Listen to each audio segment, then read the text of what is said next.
Audubon 2456. State of the Save Season 3. We are back. I hope you enjoyed your holiday and are having a wonderful new year. Let's go around and first of all, welcome everybody back. I am Eric, of course, with me, Michael. How you doing, Michael? I'm good. So is this the dark, gritty third chapter, or is this the third chapter that calls back to the first chapter a lot? How are we doing this trilogy thing? I think we are just always in the dark, gritty insert chapter here. Probably. I feel like as we progress through life, we're not getting the heroic Return of the Jedi moment. We're constantly in Empire Strikes Back mode. I don't care about Star Wars, but to put it into my own words, and by my own words, I mean Dan Harmon's word, this is the darkest timeline. It's always the darkest timeline. We rolled bad all across the board. That's Nick talking about the darkest timeline. How you doing, Nick? I'm great. How are you? I am well. We have to make sure people associate your voice with your name. Yes. Like I said, we're back with Season 3. If you're just joining us, there's no reason for you to have to go back and listen to Seasons 1 and 2, except that they're wonderful content that we put a lot of work into. But you can just jump in right here. We're starting off with our first game of the season today with Control, playing up through Chapter 5, through the end of Chapter 5. And as always, like I said, we're going to do some talking about some video games, talking about this game here. It's going to be a great time. We welcome everybody joining us. If you were here with last season, you know the gig. So just welcome back, I guess. Michael, Nick, did you guys play some video games over our break? I did. Well, that's good, because I played some video games, too. Would you like to talk about those video games? Nick was silent there. I played some games. Okay. Nick's like, I didn't play shit. I don't like video games. Gotta no-sell it sometimes. Just no-sell. See? See? The wrestling terminology slowly walking its way in. In reality, this whole podcast is designed just to corrupt both of y'all to like wrestling. Let's talk about these video games. It's a long game. Yeah, it's a long game play. here. It took 3 seasons, but I just now got people to say no-selling. Michael. Yes. What kind of video games you play over our break? So been digging into the Christmas games before they inevitably slip into the backlog before the wave of games that are very much for me in 2022 hits. So I am 2 cases into the Great Ace Attorney Chronicles. It's my first Ace Attorney game. And so far, I really like it.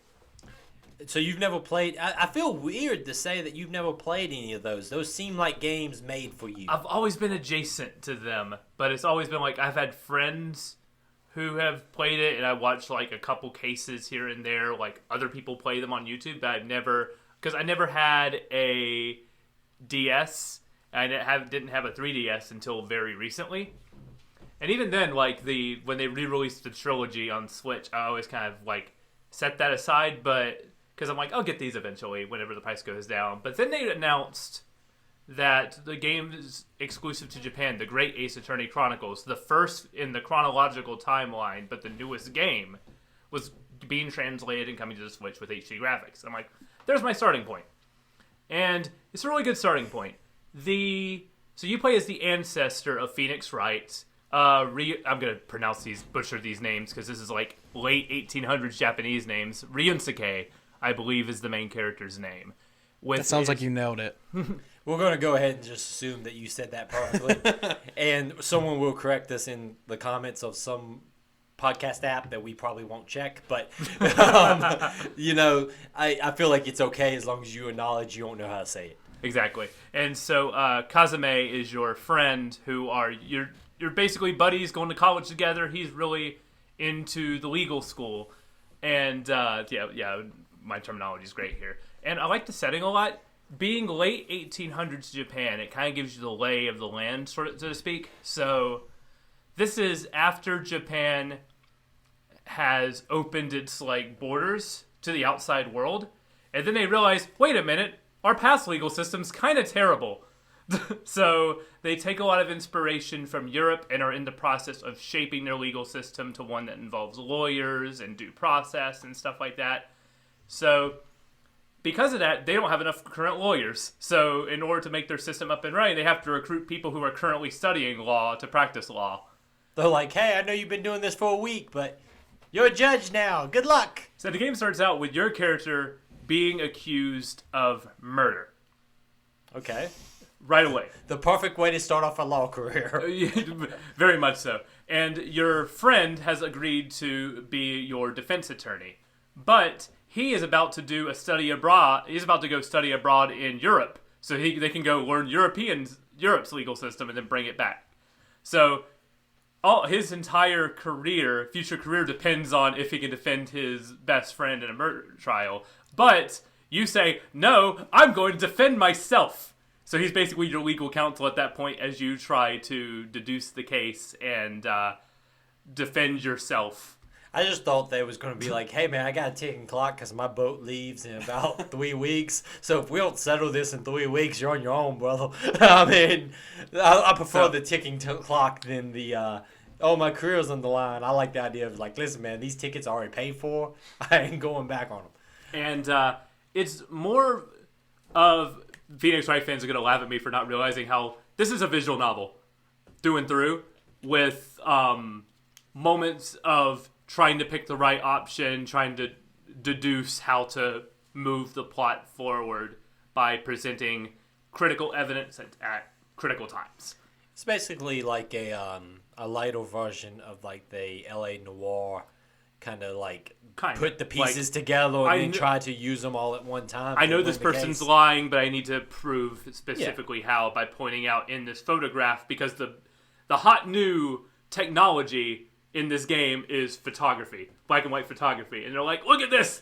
Crime scene nothing has been able to photograph crime scenes before, so now we have but it's in black and white, so you can't see where blood is and stuff, so you have to remember based on you have to go through the main character's mind and be like, where was the blood here? I don't know, because he's kind of nervous because he's accused of murder and his entire friend's legal career depends on if he can get cleared of the charges. But yeah, it's a really good game. The writing is very sharp. There's a lot of it. Oh man, there's a lot of writing. I'm 10 hours in and only have done 2 of the 10 total cases in this collection.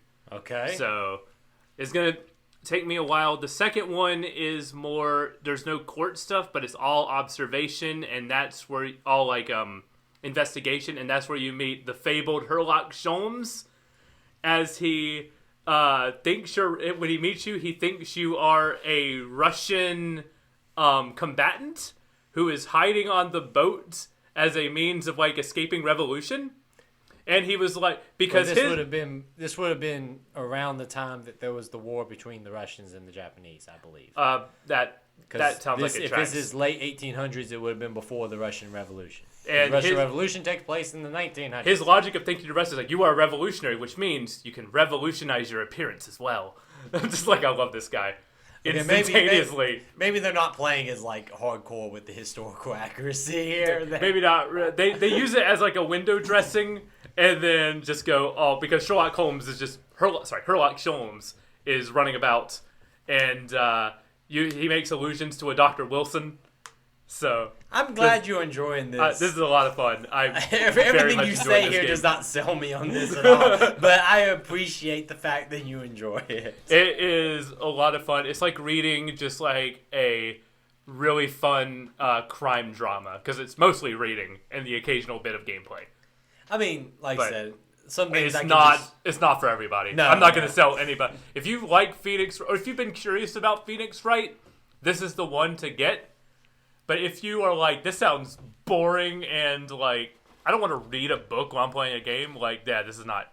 I do not recommend this for you. Like I said, I am glad that you have finally found your way into this series. It is a series that people fucking love. It doesn't appeal to me, but it doesn't mean it's not awesome. And I'm glad you're enjoying it. Yeah, and then speaking of games not for everybody, I played a bunch of NieR Replicants. which is also not for everybody. Which is not for everybody. Man, we're starting out hot this season. Oh, man. They're just talking about games that only like You're one getting the audience, the new people especially, a sense of my weird taste in video games. We can just go ahead and establish the characters of all three of us. Yes, so No, I mean, a prequel to one of my favorite games of all time, NieR Automata. which has been talked about as a game that we might one day play for this show. You talked to me about this a little bit. Kind of give them the 5-minute rundown here, because it's a game that you kind of seemed a little bit mixed on, even when me and you talked about it. More so than, well, especially since I know because of NieR Automata how it took a while to really reveal its hand and showed where like the story was going, where all the philosophy was going and everything. Replicant is a excellent remake or remaster of a game that was very mixed reception upon release. I think about 65 on Metacritic, and this one sits about an 80 because they really refined the gameplay. The gameplay is very solid, but this game is very much a 2010 RPG. It is very slow to the point where I'm still liking it because I'm starting to see, I'm about at the halfway point now of playthrough A out of E. Jesus Christ. And I had to look up a guide to make sure I didn't screw myself out of the later endings. Turns out I did, and had to reload for about 20 minutes of progress, because in order to get ending C, I need to have every weapon in the game, but there's a time skip about halfway through that you can't go back to until ending E. So I had to go and make sure I had all the part 1 weapons before I got to part 2. So that sounds fun. Yeah, I was about to say, it sounds like diagrams and... Yeah. Oh, Jesus. It's one of those play with a guide things because it is a very much old school. It feels like a PS2 RPG that somehow got released in 2010. But what's there of the story now is pretty interesting. So the setup is you play as a brother to this girl who is dying of an incurable disease that is a magical like black plague where her arm like lights up with like symbols and she starts coughing and getting really sick and stuff. So you set out on a journey to find the cure for this disease, and that is the plot. Okay. You stumble upon a book that is one of 2 entities. Grimoire Vice, which is the white book, which is the good book, and the evil has been brought back to the land because of a bad book called Grimoire Noir, the bad black book. So you gotta go and stop the bad book with your good book, and also cure the plague. So that is as... I'm sure there's a YouTube series that tells you all about how deep and how much symbolism this is. I will get... When I get to part... Because how this goes, and if it's structured like Automata, you'll get the baseline story with A, and then you'll fill it in with B, and then C, D, and E will just make you really sad because you understand the whole thing and realize this is like an analog for depression or something like that. So I'm not prepared for that, but apparently you're gonna get it. I'm gonna get it. I like the fact that you're like, I'm not prepared for that, but I'm gonna fucking suffer through it anyway. So yeah, I'm not there to fully loving it, but again, like I've played this much and I've had like a decent time so far. It's a decent action RPG so far, and I know because of Automata there's going to be more like under the hood. Because there's a reason people were still talking about NieR as like no man, once you see it through, it's going to be really good.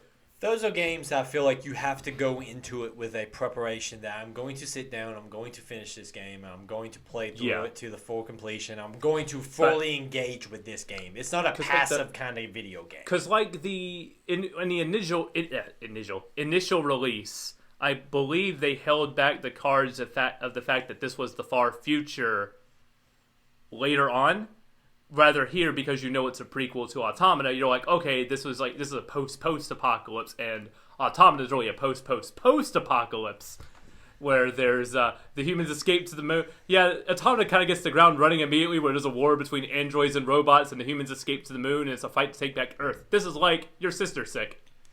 So I don't even know what the difference between an android and a robot is. So robots are just like created to be like robots. The androids were created in humanity's image, so they are just like humans, and they are programmed with emotions, but they are told to repress those emotions. So I would say like the Terminator Is a robot? would be Is the android. an android. The Terminator What? would be an android.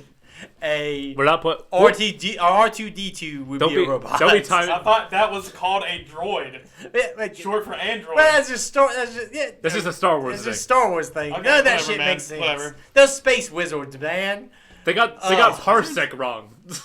Oh Jesus! And they had to make an in-universe reason for why it was wrong in the first place. Our first 15 minutes of our first show of season 3 involved needing diagrams to understand where the game's timeline is. Where do cyborgs come in? Oh Jesus! They're not in Automata, but we'll discuss Automata at a point because I'm just curious I'm about- gonna make you guys play about that these at some things. point. But The difference between we can sit here and break it down because I'm not entirely sure on it. My understanding is a robot is more of something that is like a designed to repeat like an assembly machine. Like Yeah. it does assembling of a car door. Then It why does are a they task. sending It's them? not Why made are they fighting wars? Right. it's but not it's- made in anyone's image. It's made to do a task. It's like, hey, what is my purpose? You pass butter. That's Yeah. a robot. That's a An robot. android is like, you are a human, but you're made with mechanical pieces. So you have emotions, but hey, please don't use them. But doesn't that mean that robots have emotions too? Like if they're like, oh no, I need to overthrow Yeah. this thing. That's the point. That's the point of Automata. I'm pretty sure. Okay. I'm pretty sure we're So, also well- describing the movie I, Robot, starring Will Smith. I don't think there was. I think everything was the same thing. I don't think No, like the they- elevators got mad too. I think it was all just those little transparent. I would dudes. watch the shit out of a movie. It was just a pissed off elevator. I'm fucking tired of taking people up and down. I'm fucking sick of it, man. Fuck these people. I'm gonna go left. Like, Man, they you walk know out what? there. Yeah, that'd be great. Yeah, go up, down, left, right, diagonal. Shit. I'm going to 4-3 today. Every time I think of the movie I, Robot, I just think of the fact that I watched that on DVD one time and I didn't know I was watching a pirated copy until a guy stood up halfway through the movie and walked out of the theater. And then he proceeds to walk back in. And at that point, I realized I was watching just a video recording of it.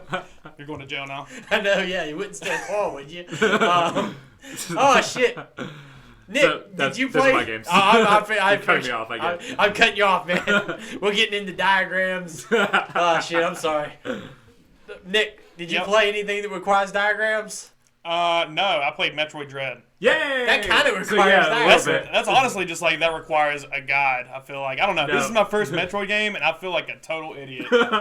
You and Michael were going back and forth on the Discord, where Michael was telling you this is the most streamlined of Metroid games. Yeah. And you were saying I like this kinda is not take- streamlined. I kind of take that back. Fusion might be because it straight up gives you waypoint markers.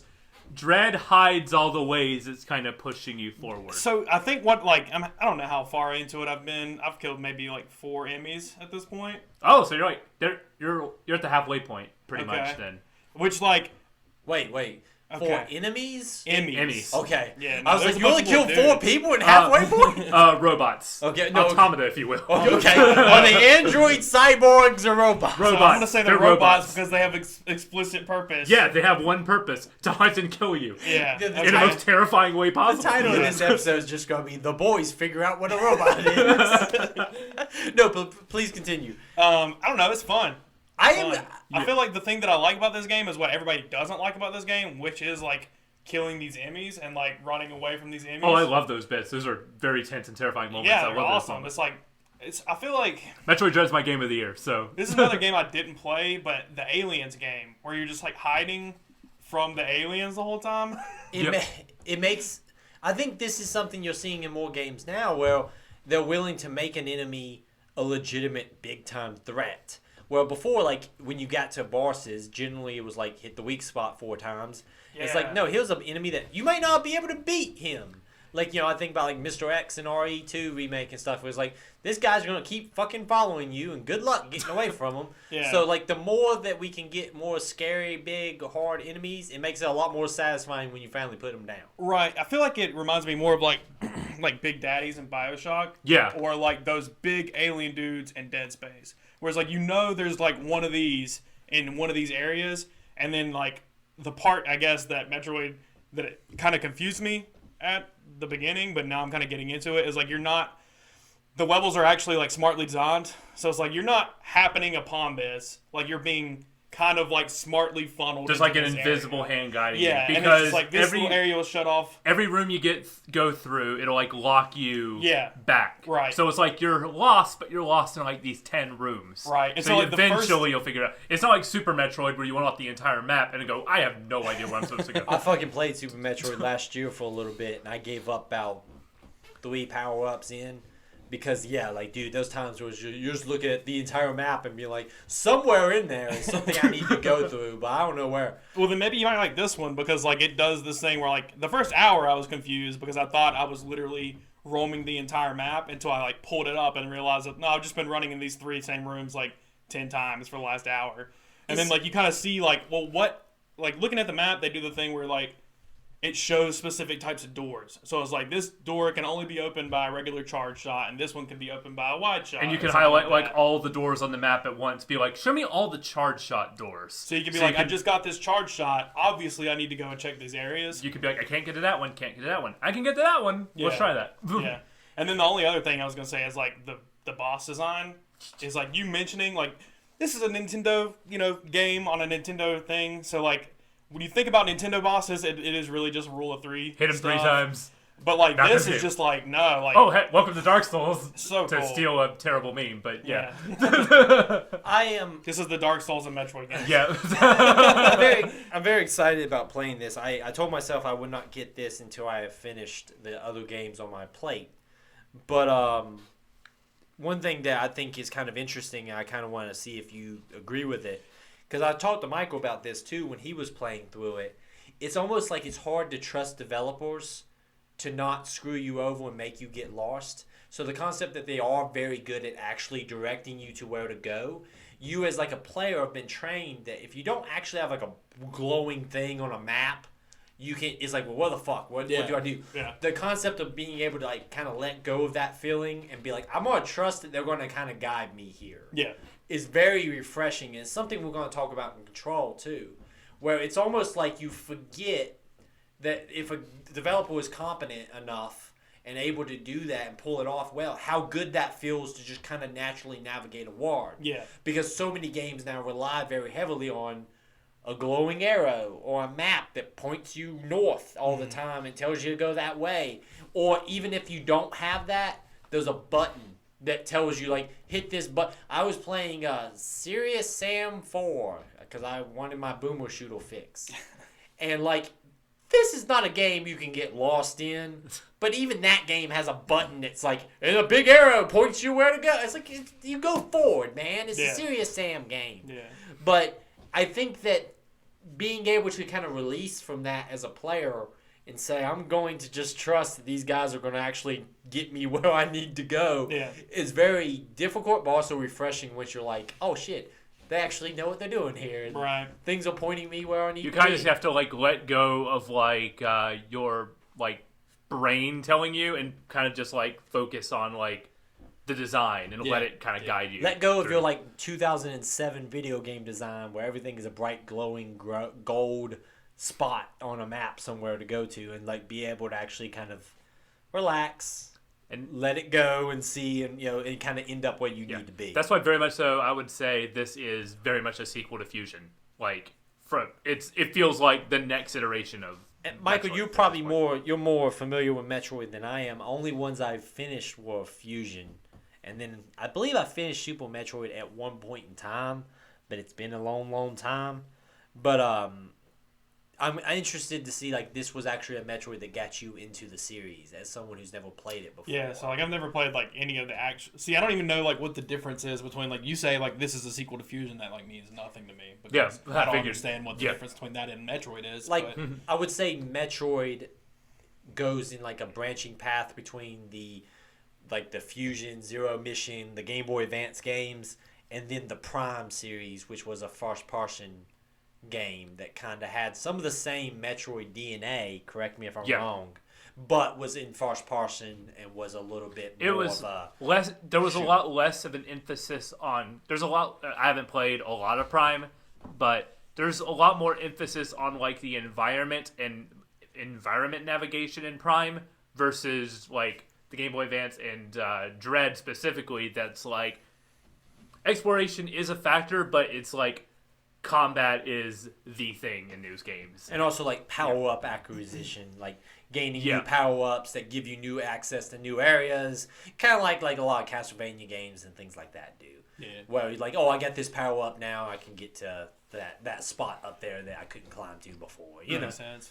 I'm very glad that you have got into this. I'm looking forward to playing it because everything that I hear from y'all, even stuff like, hey, it's kind of a little bit navigation, you have to kind of trust it, makes me more interested in playing it because it's something that I feel like you don't get a lot of now. Oh, even, yeah. Even in those kinds of games, there was usually still kind of a clear pathway. If there was like one bad thing I would have to say about it, it's just like really kind of shows the age on the Switch. Yeah. Like I've got a base Switch, and they haven't made considerable updates to the Switch anyways.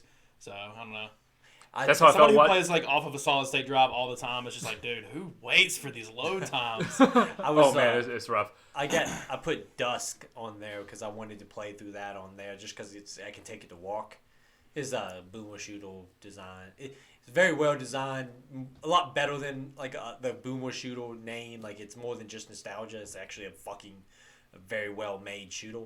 But yeah, it's weird to go from playing on my X and playing on that, and it's like, gosh, shit, we got these low times and things just don't run as smooth.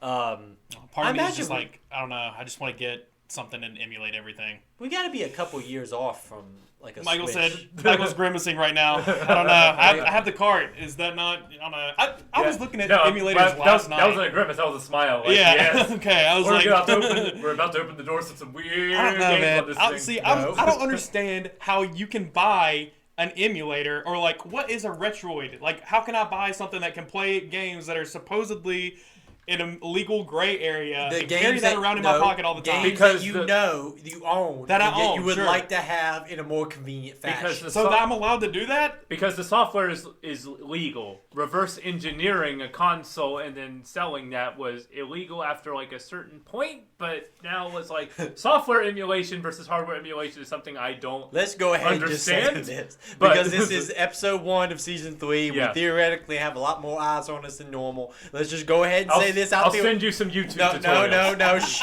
Let's get the legal disclaimer out there. Yeah. We are saying that if you were to do this, if you were so inclined, there was Right. no support of this. We are saying that if you would like to play games that you already own in a more convenient fashion, then these are things you could possibly do. I'm just saying, I feel like I 100% saw an article that said that an emulated version of Metroid Dread ran better the first week. Yeah. On new hardware, technically, Yeah, than it did on the Switch. Which Yeah. is a shame, because I would love to play a game where, it's not bad. Like, the chugging is not bad, but it is there. And I feel like it's tense, like, whenever there's, Emmys, little spoiler, a lot of it is just like, if you get caught by one, you have like a 3% chance that you're going to parry it, and then mostly you're probably going to die. Yeah. And, like, I've gotten pretty decent at the parry, but, like, if there's a little bit of latency in there or slow down, you could die. You can just... Lives are at stake here. And it would be easier if that was on, like, your really, really fast Yeah, PC. sure. We'll Sure. just go ahead and leave that there. Maybe we'll have a conversation off mic when we're not being recorded and theoretically self-incriminating ourselves. I could go ahead and throw it out there that I'm too dumb to even get... I don't understand what the Retroid is, so I could never set up an emulator. I can go I can emulate up to like the PlayStation 1 and probably on handhelds like the Game Boy Advance. Anything after that, I'm like, I have no idea how to get this to run. I just want to say that our best legal defense is that we're too dumb to emulate. Yeah. Which I think ignorance of the law is definitely you can get off on that. Your Honor, we do not know how to do it. It's not that we wouldn't. It's that we just don't know how. If you would like to teach us, therefore we would go ahead and commit the crime. But until then, we're just too dumb to do it. The best legal defense. Other than incriminating ourselves on this podcast, is there anything else you played other than Metroid? No. Okay. I will go ahead and say I have started so many video games. I started Breath of the Wild. I got in the little cave section. I had a power outage at my house, and then my Switch was jacked from me by my 7-year-old who said, "Hey, give me that Switch." I said, "Okay," because do whatever you can to keep them quiet in the power outage. And then I am in the process of playing through kind of 3 or 4 things that I started. I started that game Lake, which is about delivering mail. And it's just like a very, very calming game. Talk to people in this town in the late 90s and, deliver mail. I wish it would go somewhere, but it's calming a little. I was about to say, that does not seem like an Eric game to me. It doesn't. That sounds like something I would be more Right, into. yeah. It doesn't, but it is a little calming. The music's very nice. Yeah. The town's very nice. Well designed. You navigate. I can get. You want to get to Lake Drive? I can get to Lake Drive. I know where that's at. It's just I generally actually usually like those kind of games if they get to the point quickly. Like the walking simulator kind of games, like I've talked about wanting to play Firewatch for this show. I talked about how much I enjoy games like Going Home. I usually like those games if it gets you the hook quick enough. But one of the problems with this is I put maybe an hour and a half, 2 hours into this thing, and it just kind of keeps burying the lead. And you're supposed to, I guess, I see that something's about to happen, but boy, is it taking a long time to happen. And it's like watching like a CW show that won't get to the drama part for like still 4 episodes in, and I'm just not that invested. But, it's still kind of relaxing. I deliver mail, man. Walk out there and hand packages to people. Been knocking out some Halo multiplayer. That was fun. I am fully invested in the ranked mode now. I'm about to get myself out of Platinum. I'm moving on up in the world. What's after Platinum? You know what's after Platinum? Yeah, it's Diamond because I'm there. Diamond? Oh, Yeah. shit. I'm Yeah. sorry. Well, I'm about to be in Diamond too. Those of us fool. that were playing at launch, trying to grind it out and I be was- esports. I was playing at launch, and then the campaign hit, and I was like, fuck yeah, let's kill some brutes. But I'm back, man. I'm going to be in Diamond soon. I'm very pumped up. The problem is I hate there's no way to take Capture the Flag out of the selection. Yeah. And I feel like if you're solo queuing, Yeah, it's like Capture the Flag is miserable. it's honestly any objective-based thing. Is Well, how I feel like oddball, I can win some oddball games. I could sooner win Capture the Flag before I could win oddball by myself, like solo queue. I played a game last night. I solo queued up. I was on a 4-game winning streak. I was feeling good. I played the game that starts off the map in the desert where the 2 bases are literally like directly in front of each other. Grab that sniper rifle, killing spree right off the park. I'm feeling good, man. I personally got the flag. I'm moving, and my team is nowhere to be seen. Yeah. I get killed by one dude. Yep. Flag is like half an inch from the spot. Just pick it up. Just pick it up. None of those fuckers around. Nah. Story of my entire game. That's how it goes. I get that flag halfway there. I don't know where they were, man. It was infuriating. I had to play something else before going to bed. I want that one game mode removed from that queue, and then I'll be fine. I'll be fine. Oh man. They need to break out to Infinite and make that the thing. Make that the thing. Breakout is the best game mode that has ever been. It's pretty good. It's pretty damn good. It's the best. And I also was kind of disappointed with the Tactical Slayer, because we talked about liking SWAT so much, but then I realized that in Reach there was the DMR, which was a single shot rifle, And it's like one hit. Yeah. Boom. Yeah. Like And actually. having the battle rifle here, not nearly as satisfying as the I DMR hate with the that VR single with SWAT. dude. The DMR though, with that one bullet, bam, bam, bam. You felt like you were a sniper, man. Yeah. But this, not so much. It just doesn't ring the same way. Still a very well designed single player campaign. I encourage both of you guys to get around and playing that single player. It's something. I occasionally, when I have like nothing, like I have like 5 minutes, I'll still jump in there. I'm still trying to knock out the little outposts that you gotta take over and blow up stuff at. Yeah. And once I do that, I'll complete everything on that map. And I wonder if there's like 100% thing. I don't know if there is, but if I do get it, maybe I'll get achievement or something. I don't know. That shit matters to me still. And and so like I said, I was hoping to talk about Breath of the Wild, but my kid stole my Switch. She did beat her first Mario level. That's a big deal. That was a big deal. She doesn't play a lot of video games. She plays we play like Donut County and things like that. But she doesn't play a lot of like platforming kind of games, and she was able to beat her first Mario level, and she was very proud of herself. What game are you playing? The original Super Mario Bros. On the Nintendo Classic section on the Switch. You know yeah. So she just went on there. She wanted to play. She likes Mario Kart, so she was playing some of that, and then swapped over to playing the original Mario Brothers, and was able to complete a mission. She was very excited, you know. Yeah. Then went underground. She's like, "Oh shit, it's dark." This is a game that I take for granted. I've played through that thing, God knows how many times. I mean, it's just like it's the equivalent of potato chips, right? You just bam, bam, bam, bam, bam. Yeah. She did that first castle. She thought she had got somewhere. I was like, no, there's a lot more castles. A whole other world.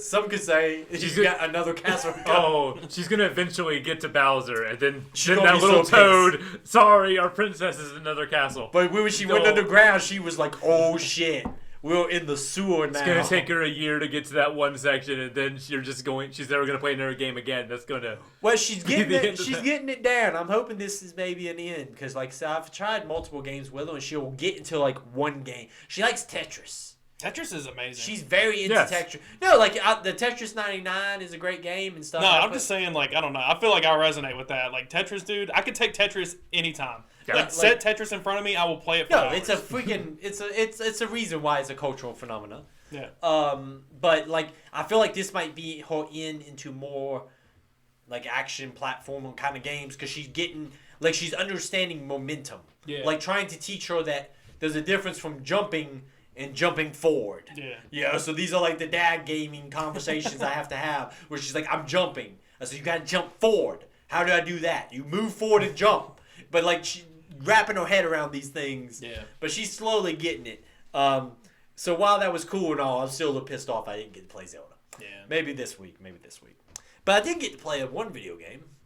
Don't know if you guys played this video game. Did y'all guys play this game, Control? No. Yeah. Okay, fuck. Thank you guys for coming and saying this thing. It's been great first episode. No. We all played Control. Or you better have, because goddamn, we got a show to talk about. I can fake it. Yes. You're like, in this video game, you do video game actions. That's right. Or points. There is a jump button. There is a jump button. It's the equivalent of having to write the history exam by having like 500 words. It's like in the year 1997, which is followed by the year 1998. No, Control. Fun thing about Control, I saw that Control Ultimate Edition, which I did not own, I owned the regular version of Control, was like $11. So I said, oh shit, let's just buy that. So I bought it. Problem is, I had Control on my hard drive. So when I went to start the game, I just assumed that was Control Ultimate Edition. Start the game, played all the way up through the end of Chapter 2, realized, boy, that's not Control Ultimate Edition. Had to delete the game, reinstall the game, thinking that surely my save will carry over. No, it did not. So I learned that you can play through Chapter 1 from the beginning of this game to the end of Chapter 2 in about 15 minutes if you skip all this shit. Like, if you skip cutscenes and conversations, it's like a 15-minute game. But let's talk about Control. First off, there has been a lot of excited people on the Discord as we talk about this game. So let's just go ahead and say this. I think everybody's really enjoying this game. Yeah, this game is like probably one of my favorite games that I've played in the last 5 years. Yes. Whoa. This game rules, That's dude. awesome. It rules.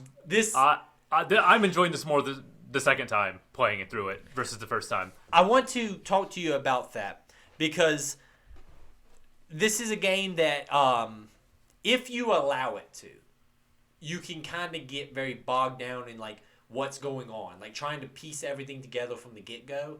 I feel like you will have a better time at this if you just kind of fully embrace that no one knows what's happening. Yeah. Yeah, Like that was my problem the first time. That's actually exactly. like in canon lore too. If you like read later on in one of the correspondence, it's just like literally nobody, if not you even the just people in the fully game. embrace that everyone here is confused as hell. Yeah. They're making it up as they go along. Like, you even name the villain. It's like the Hiss, and they're like, oh, yeah, that works. That works as a name for it. We'll write it down. And then you send a memo out that's like, the Hiss is a problem. Yeah. My favorite This thing game is, rules, yeah. I'll use this as an example before we get into this, is the concept that when you become the director, and how everyone just knows you're the director. Like to the point where like in the next cutscene, like you walk out and the pictures on the wall have changed. Oh, you like that hit me so hard. I was like, no, like I walked out of this room after this dude shot himself in the head, and my picture's already on the wall. And like at first, when I first was starting playing it, because you're trained in stories to try to start at the beginning. Yeah. Well, I was like, well, fuck, what am I missing? Like, how do they know? Who came and told this lady that I'm the director. And then you just have to fully embrace that. No, things just happen here. Yeah. And when you finally embrace that, goddamn, it's a fucking very enjoyable It video is so game. good, dude. This game is so good. And plus playing this at a solid frame rate that's not causing my Xbox to catch fire every 10 minutes is, oh yeah, this game plays smooth like butter. The destructible environments are amazing. Taking just a chunk out of wall and just seeing the metal rods poking out of it and just slinging it in some dude's face. You're playing, Michael, on the Ultimate Edition on the PlayStation 5? Yes. I'm playing on the Xbox Series X Ultimate Edition. You're playing on the PC, correct? Are you playing the Ultimate Edition, or does it really matter on the PC? I actually don't think there is an Ultimate Edition for PC, but I'm not sure. Okay. I don't think it really matters, because mostly it's the frame rate thing for us. It doesn't stutter when I hit unpause. Which was it's a miracle. Yeah. I It's had amazing. tried to play this game on my baseline Xbox One, and because of that, I stopped, because I was like, I feel like this is something special, but I'm having a hard time enjoying it, because boy, is it chug, chug, chug, chug, chug. But playing this thing now, oh goddamn. Then there was long load times when you died, 20 to 30 seconds. Yeah. And then when it booted up, you got half the frame rate for about 5 seconds, and then it's oh, okay, we're 30 again. Yeah. This is I installed a internal SSD, and this is the game I'm testing it out on. 7 seconds. Boom, I'm in. It's no stuttering, no I think I'm playing on performance mode, so make sure I'm not getting any drops whatsoever, and man, this game rules so hard. I want to say that I'm playing on performance also, because I was afraid of the stuttle. Because I think the other option's 4K 30. And give me 1080, just give me 60. I don't care what the resolution is. I want to be flying through these environments. And because this game can be extremely difficult at times, it's very nice to have a nice smooth frame rate, not to be fucking with you, you know? Let's just go ahead and say this, since we might have new listeners. We do spoilers. This is the kind of the idea of the show. So if you are like, they're spoiling Control, then you done messed up. But let's go ahead and talk about this opening. Just the first half, no spoilers for the second half. Yes. Oh, yeah. We're only spoiling up to the end of episode 5 or mission 5. Threshold. One thing that we talked about when we talked about kind of favorite game of the show, Alan Wake, was how strong of an opening it has. This does that good strong opening without the early 2000s need to do a baseline tutorial. You know how in Alan Wake, there's a very good opening, but then they do the tutorial that teaches you how to flash a flashlight, how to shoot the gun. This does literal dream sequence that you have to finish before you even start the game. Which kind of breaks some of that. Here, it does the amazing job of just the simple fact of Jesse walking into the bureau, off of the street. You're in, I guess, New York. He hasn't really clarified what city you're in. It's New York. Is it New York? Yeah. Okay. I must have missed that somewhere.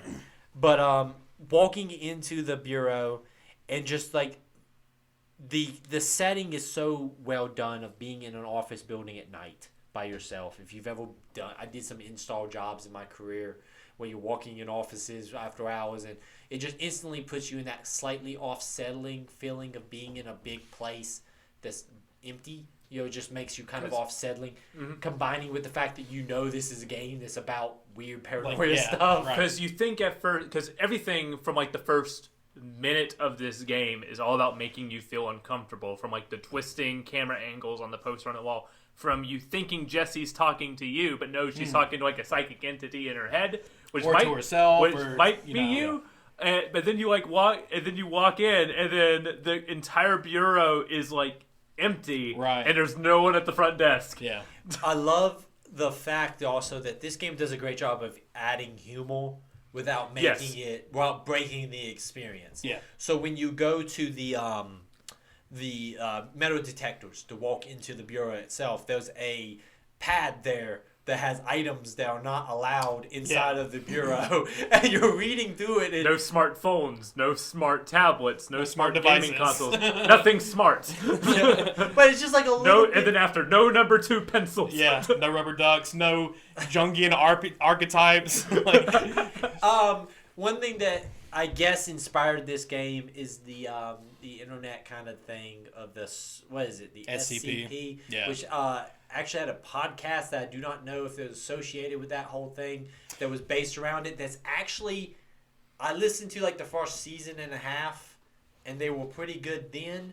But boy, did it keep going out like 4 episodes a week, and I fell off. So that's the thing is like with the SCP stuff, and I'm like not part of the community. I know very little about it, but it's just like it's literally just like it's all fan contributed and it's all canon. So like if somebody writes a really shitty, SCP story, that's canon. Are you familiar? I with... do not know what you're talking about. about. Okay, so the SCP is the Secure, Contain, Protect Agency. Yeah. And basically, my biggest experience with it was a podcast that was released. I imagine it wasn't associated with everybody, but one group of people did one. Right. And each episode was a file.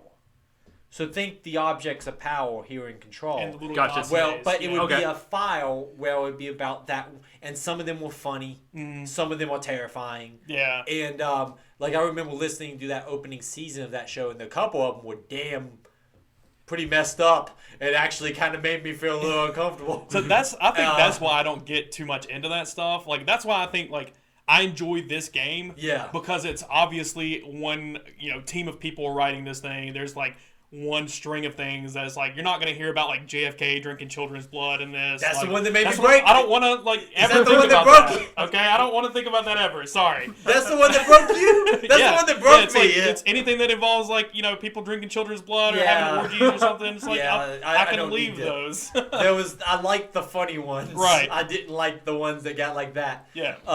But I think it's hilarious that particular one's the fucked one, up, man. because that's the one that broke me. I was Yeah, like, I don't because wanna I had listen a to this guy anymore. at work who was into like that community, and he suggested that podcast when it came out. Yeah. And when I got to that one, I was like, fuck this, fuck Actually, this. I don't even talk to that guy anymore. So. Yeah, I don't actually. I had a similar experience. Yeah. Okay. So I'm glad that we're both on the same page.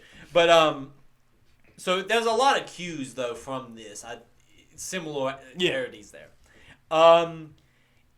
One of the things I really enjoy is you're kind of just doing your initial walkthrough. You're trained because you'll know this game is about like paranormal or weird stuff to be on guard. So even like the concept of when you finally meet our first, I guess, character, which is the janitor. Yeah, Audie. Artie, you just are, it's just a dude cleaning up after hours, but you're just automatically like, what's this guy's deal? What's up with you, man? He's a little odd, he's a He little kind of has like odd. an implacable dialect that you don't know. That balances between like Eastern European and maybe Latin American. Like it balances weird. And then Jesse's like interpretation of that was like, I work the night shift too. It's rough. Yeah. I genuinely actually like Jessie, and she's pretty likable from the get-go. Yeah. Like the fact that like even little things like that, like I've done plenty of night jobs. Lots of weird people do night jobs. She's very serviceable at what she does, but all the side characters are like above and beyond, like because they have to be. Yeah. You need one straight face in this like world of madness. Yeah. Well, you need somebody to bounce the insanity off of, and she has to be a little bit more straight-laced. And even she's not 100% there because of what's going on like Exactly. ahead with like the psychic stuff too. Which I really want to get into some of how that's presented. It's very well done. Oh yeah. As we're kind of going throughout this, we realize that the building is on lockdown, and that kind of cues our initial, like, something's wrong, obviously. But my favorite thing is the game really kind of holds back its cards on why Jesse's even here.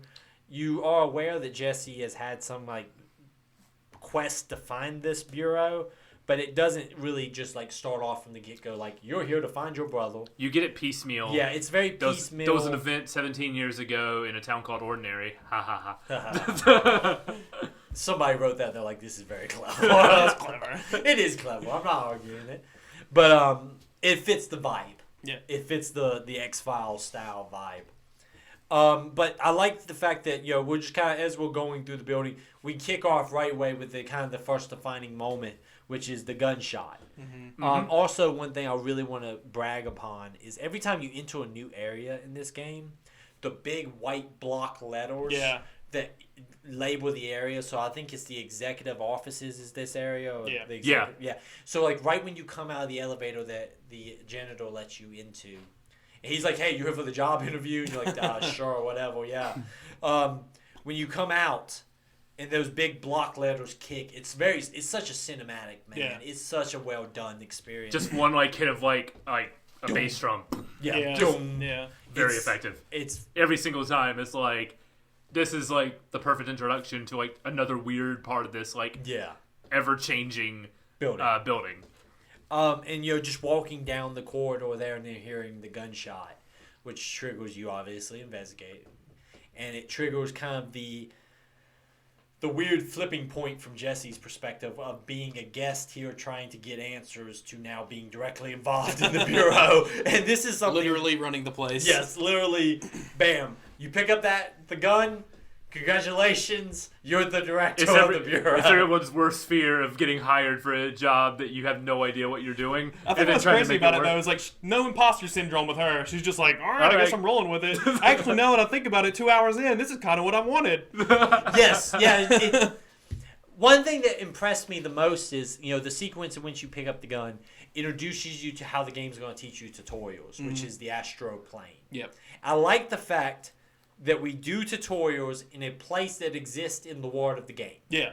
And the concept that by completing the tutorial, you are unlocking the permission from the board to use that item. The mysterious board of directors that exists in an alternate reality. That's just like, we promote you. Congratulations, you're hired. Well, it's like, hilarious. This is your test. You have passed the test. Congratulations, you are hired by this mysterious pyramid in another world. Can't reach a consensus on like some words to say. Yes. So there's like, and some of them are like just synonyms, but some of them are like complete opposites. Yeah. So you're like, so was there a interesting. split decision on like these words? Is the board like hung? Like, we don't know what to say here, but Because like sometimes it'll be like you have passed/sing. Yeah. Like, it'll be completely off. But boy, is it. One thing also is, generally tutorial environments in games, like I think about Doom Eternal. Like when you do a tutorial in Doom Eternal, it just takes you to a block room that looks almost like a dev development room. Yeah. You shoot a bunch of stuff, and then it says, congratulations, you learned how to use the zoom in a shot on the assault rifle. Mm-hmm. Here it's like, this is basically what this is. It's like Right. a dev room, but we explain what it is. It's the Yeah. astral plane. This is where the board is. So we have to show you where the board is. Right. It's just such a well thought out, extra mile kind of thing that like, really.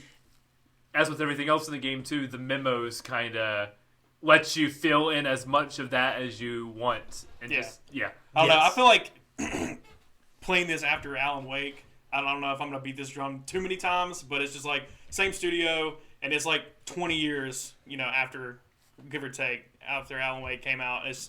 You could see, like, okay, the astral plane is kind of like the dream sequence, but it's present in the entire game. Like, it actually matters. It, touches on everything that objects of power, alter world events, stuff like that. The memos, the correspondence, all that stuff is basically the manuscripts, but it's like 10 times better. I don't know. The more stuff that I play from Remedy, the more I like simp for them. They're awesome. I think we all have fully simped for Remedy. It's just so good, man. Then the light in this game, is just as important as it was in Alan Wake. And what my favorite part is, this game, it does. We'll go ahead and talk about this. Let's do it. Navigating this world. The concept that you can navigate this world by the actual physical signs on the building. Mm-hmm. Like, it was something I talked about, I think, in the Discord. I said, at first I was getting lost until I realized, no, dummy. Just follow the signs on the roof. Because games don't usually do that. Mm-hmm. Usually the world is designed for gameplay point of view, not from actually how a world would navigate. So, like, you go down the hallway, but there's going to be an objective marker down there because everything's just designed. Or enemies or something. Yeah, so enemies can pop out or whatever. It's designed to hide the spawns. It's not designed really to navigate as a real place. It's not like how you would navigate inside of a building you've never been into. But getting into the fact of, like, I was in the pumping station and I was lost for a second and realizing, I just need to go to the sign, be like, this goes right, follow it. Next sign says go down this way, so I'll follow that sign. And navigating it like a real place. And just realizing how freaking special that is and how not common that is. How uncommon in video games places actually feel like an actual physical location. It very much reminds me, because it's also a 3D Metroidvania like this game, but it reminds me of Arkham Asylum, how that was all one physical space that you're navigating in this 3D environment that serves like a purpose within the world, like Arkham Asylum being a prison, this being like an ever-shifting trans-dimensional office building. Well, and because the fact that you can use the signs and things, but then they have the ability that the building shifts to not be so locked into that, right? Mm-hmm. Because the building can shift when they need to break their own rule. They have a built-in lore reason to do so because the building shifts constantly. Right. Which leads to some of my favorite memos. People just be like, shit, I lost track of how to get to this place because the fucking building moved. We lost about 3 people this year due to building shifts. Yeah, it's just a thing. In the break room, there's a big hole where a building shift happened, and they just put some cones up. Or like signs up that says you will not be paid overtime for any extra time. Like it does, like another thing that it does so well is it just blends the stupid like red tape, like bureaucratic bullcrap with the supernatural of like, no, this building just shifts all the time. Like, do not touch the merry-go-round. Yes, the fact that or like the fact that like there was a point in which there was a memo complaining about a couple of people stealing one of the objects of power and like ruining a town. Yeah. But like the way it's written, it's just like, once again, I would like to state that objects of power do not need to leave the containment area. Per a previous memo. Yeah, it's like filled with that like office like snarky speak. Oh my gosh. Oh, it's such it's so good. Like every little minute like detail. Whoever wrote this has worked in offices for at least 10 years. Because all of these are emails that we have all received. Yeah. Like, as stated in my previous email. One of the things after we gain basically the directorship, and something you mentioned, the moment you walk out, the ward just like recognizes you as the director. Yeah. And it's something we talked about having to wrap your head around. Here's like your photo. Like you get like a memo that's like your photo. That is like, I didn't take this. And well, I was it's like, on the walls. Oh, here's my office ID. And my favorite thing is exploring places like really like parts of the building that have shifted, and it'll be like a half destroyed office, and inside there is your photo. It's like, well, shit, how did this happen? Great introduction also to the combat here, and you talk about lighting. The way the lighting works, where the hiss is always perceived as red. Yeah. And Ari, who is our the consciousness that we talk to? Polaris? Polaris. Yeah. Why did I get Ari? That's the gender's name. Oh, why did Audie, I get all confused, so I'm sorry. That moment, though, when you leave the office and it's just like 3 bodies hanging in the air. Oh, my gosh. So good. Well, and also just the way the lighting is, that you're walking out of a white lit light room into a brightly red corridor. Yeah. And, like, the fact that, you know, we haven't really been told yet that Polaris is a entity. You know, we've just been told she's just talking to what we assume to be us. Right. But you're starting to also pick up on the fact that there was a effect every time that she does so. Almost like an aperture of a camera. Exactly. Like focusing. Yeah. Which is kind of a key factor in how the building shifts and stuff like that. So good. Then we get our TV show opening here too around this time. Yeah. Which is great. Which knowing Remedy, like, well, what it would go with like Quantum Break and everything. I was like, you just love your TV shows, don't you? I freaking love it. You can't fault them. You would watch it. You binge watch X-Files and Twin Peaks and was like, I got an idea for a video game. Talking about combat for a second. One, I like the concept that the weapon is less a gun and more of just like a constantly manipulating group of blocks. Yeah. Because like the memo on it states like it basically serves the purpose whoever's holding it. Like Jesse probably doesn't know how to operate a sword. Here's a gun. Oh, that very simple. Well, that makes sense. Because it represents, like they said, it went through similar names like Excalibur.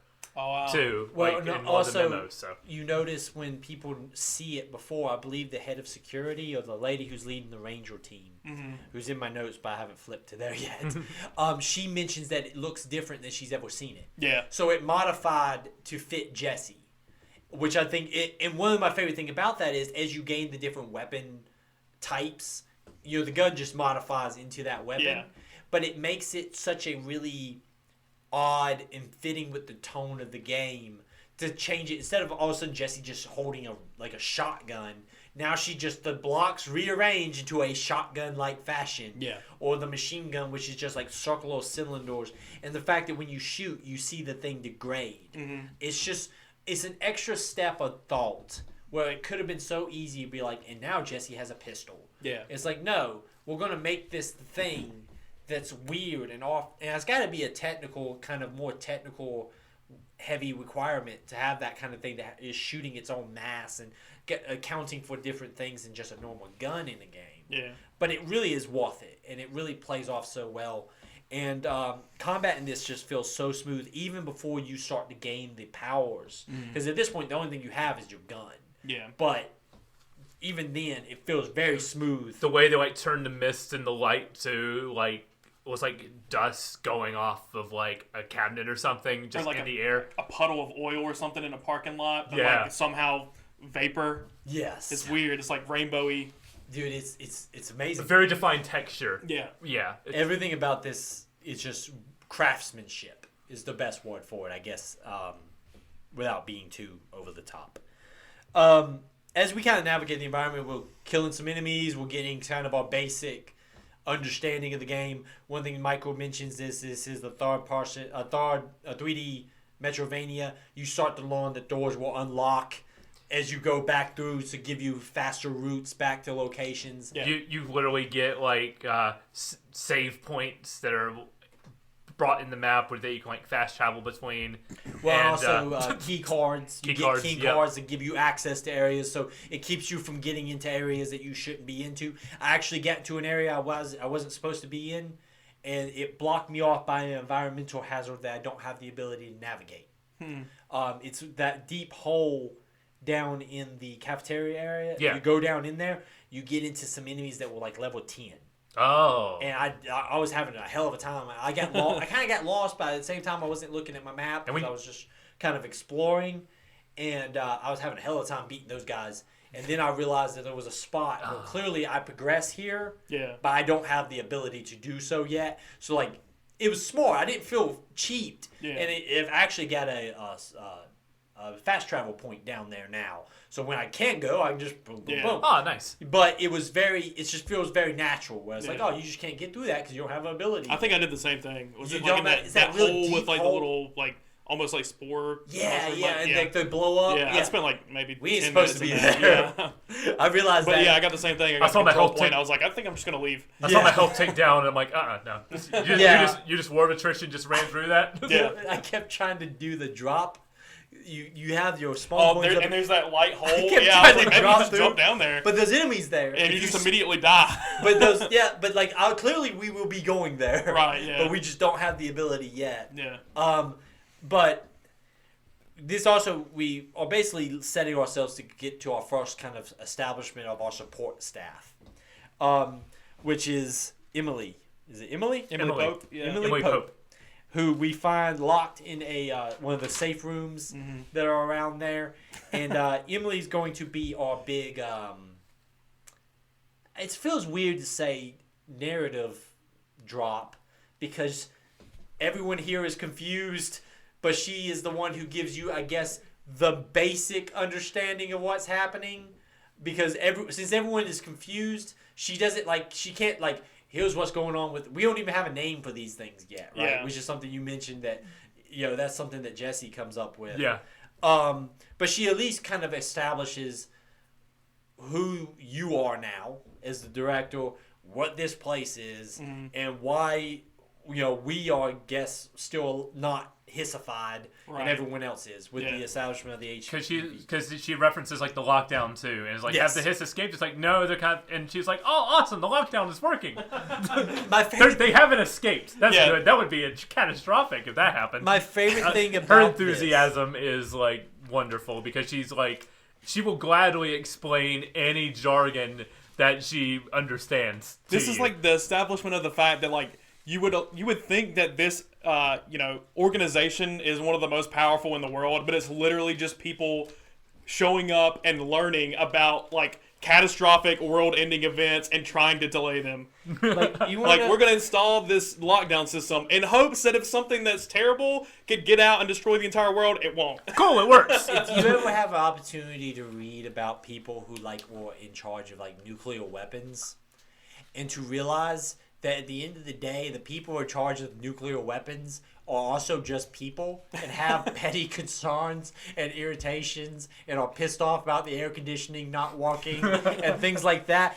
To realize that the people who are handling these ultimate dimension crises are also just people who show up every day and have a card game going and, have An internal book club. have an internal book club.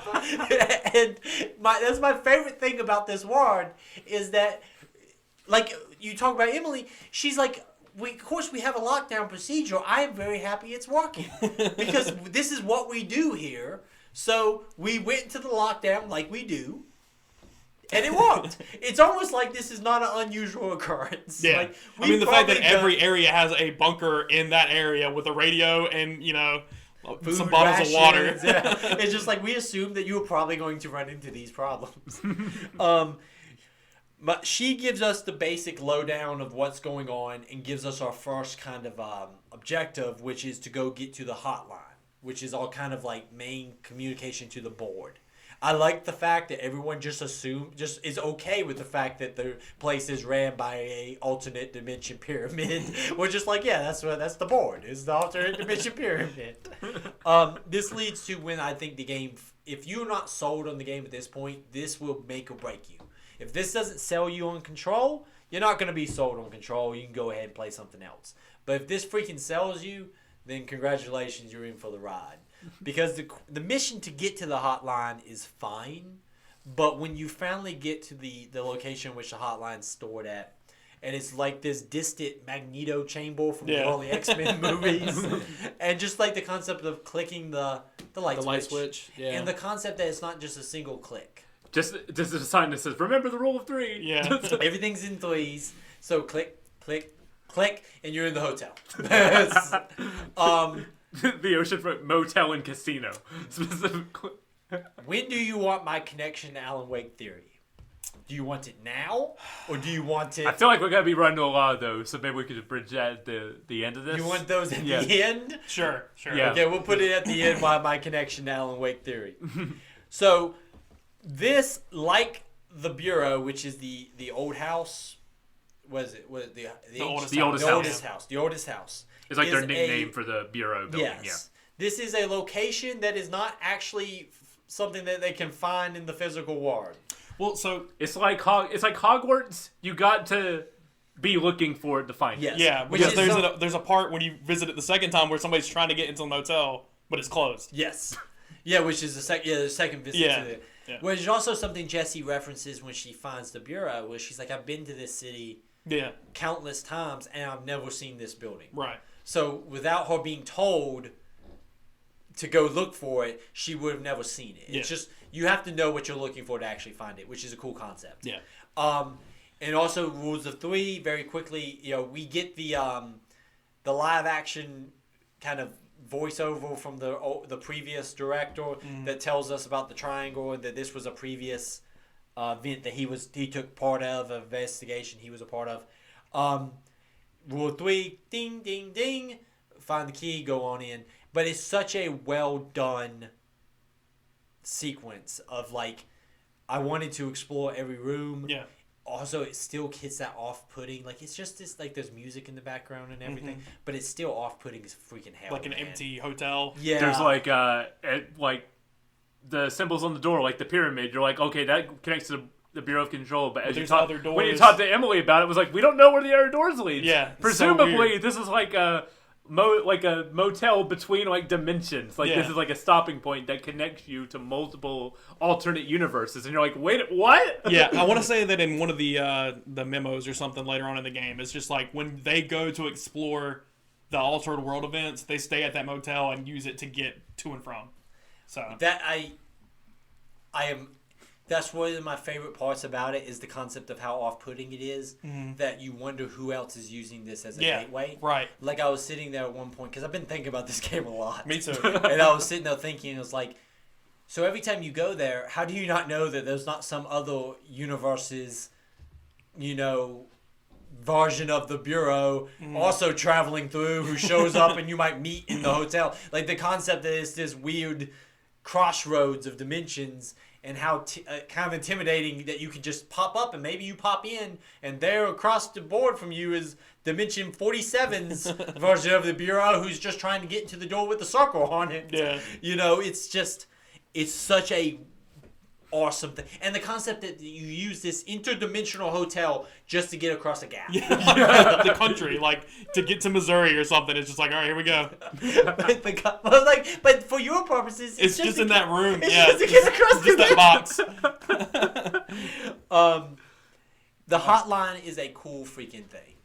Well, one, we get to learn that we can still communicate with the previous director because when he killed himself, it kind of took all of his thoughts and things and passed that into the weapon / your kind of knowledge too. And you kind of wonder if that's something that all directors do, because in the boardroom that you talked to Emily about, there's lots of photos up on the wall, and I assume, maybe I'm correct or not, that that's all the previous directors, because your photo is up there also. Mm-hmm. So it kind of a cool concept. Like, I wonder if that's how it works. Like, the previous director passes on their knowledge to the next director and so on and so on. Just a theory, but it's a cool kind of thing. Mm-hmm. It's like the Avatar. Yeah. Yeah. Pretty much.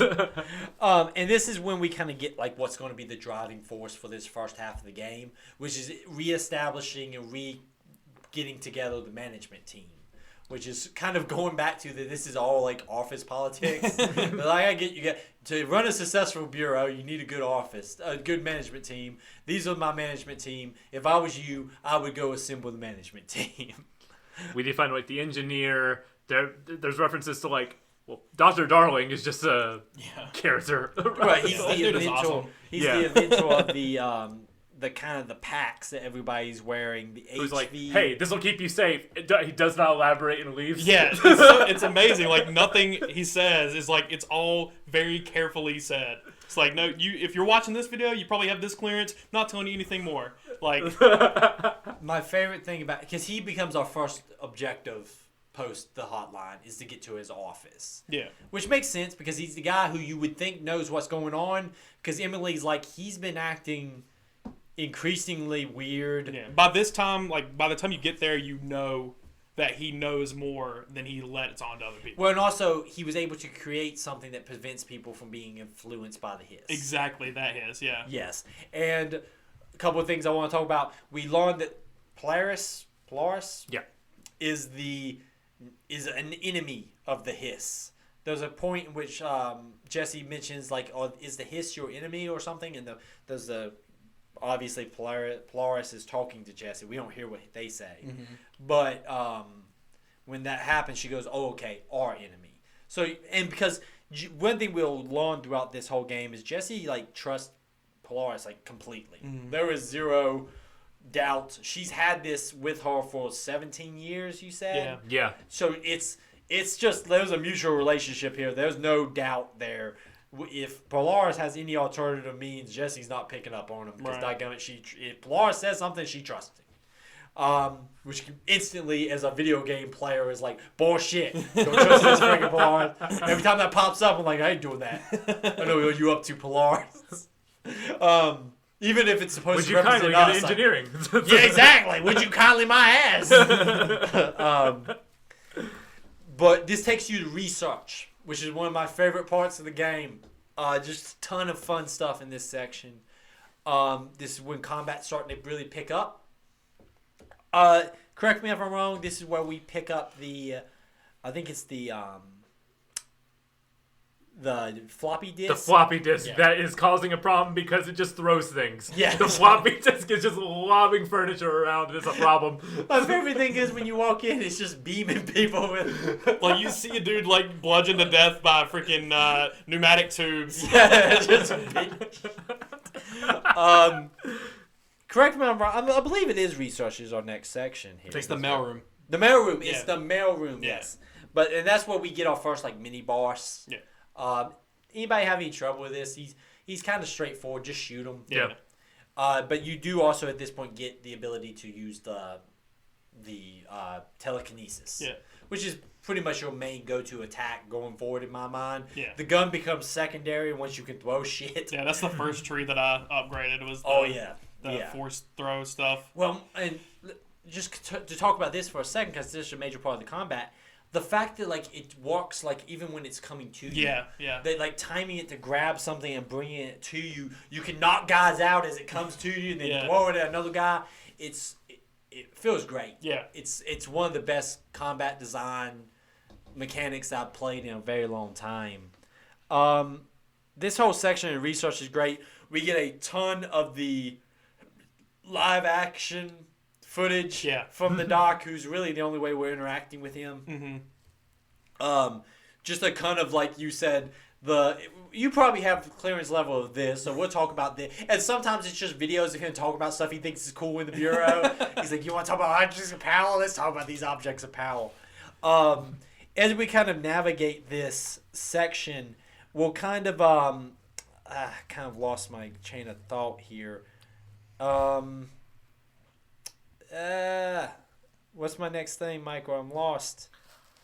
Because this leads to the mailroom section. I have the hotline stuff here after this for some reason, but I want to talk about the memo I found that was like the check-in for the hotline, because they check in everybody who goes and uses it. And there was someone who used it right before you, someone named Carol Bishop. Right, so it's all the director and then like maybe 2 Audis for some reason. Yeah, 2 Audis, and then Carol Bishop was the last one. Which I want to say was another custodian, they said. Yeah. Which is I missed that bit. Because you're filling in the position of the custodian when you walk in. That's Yeah. That's interesting.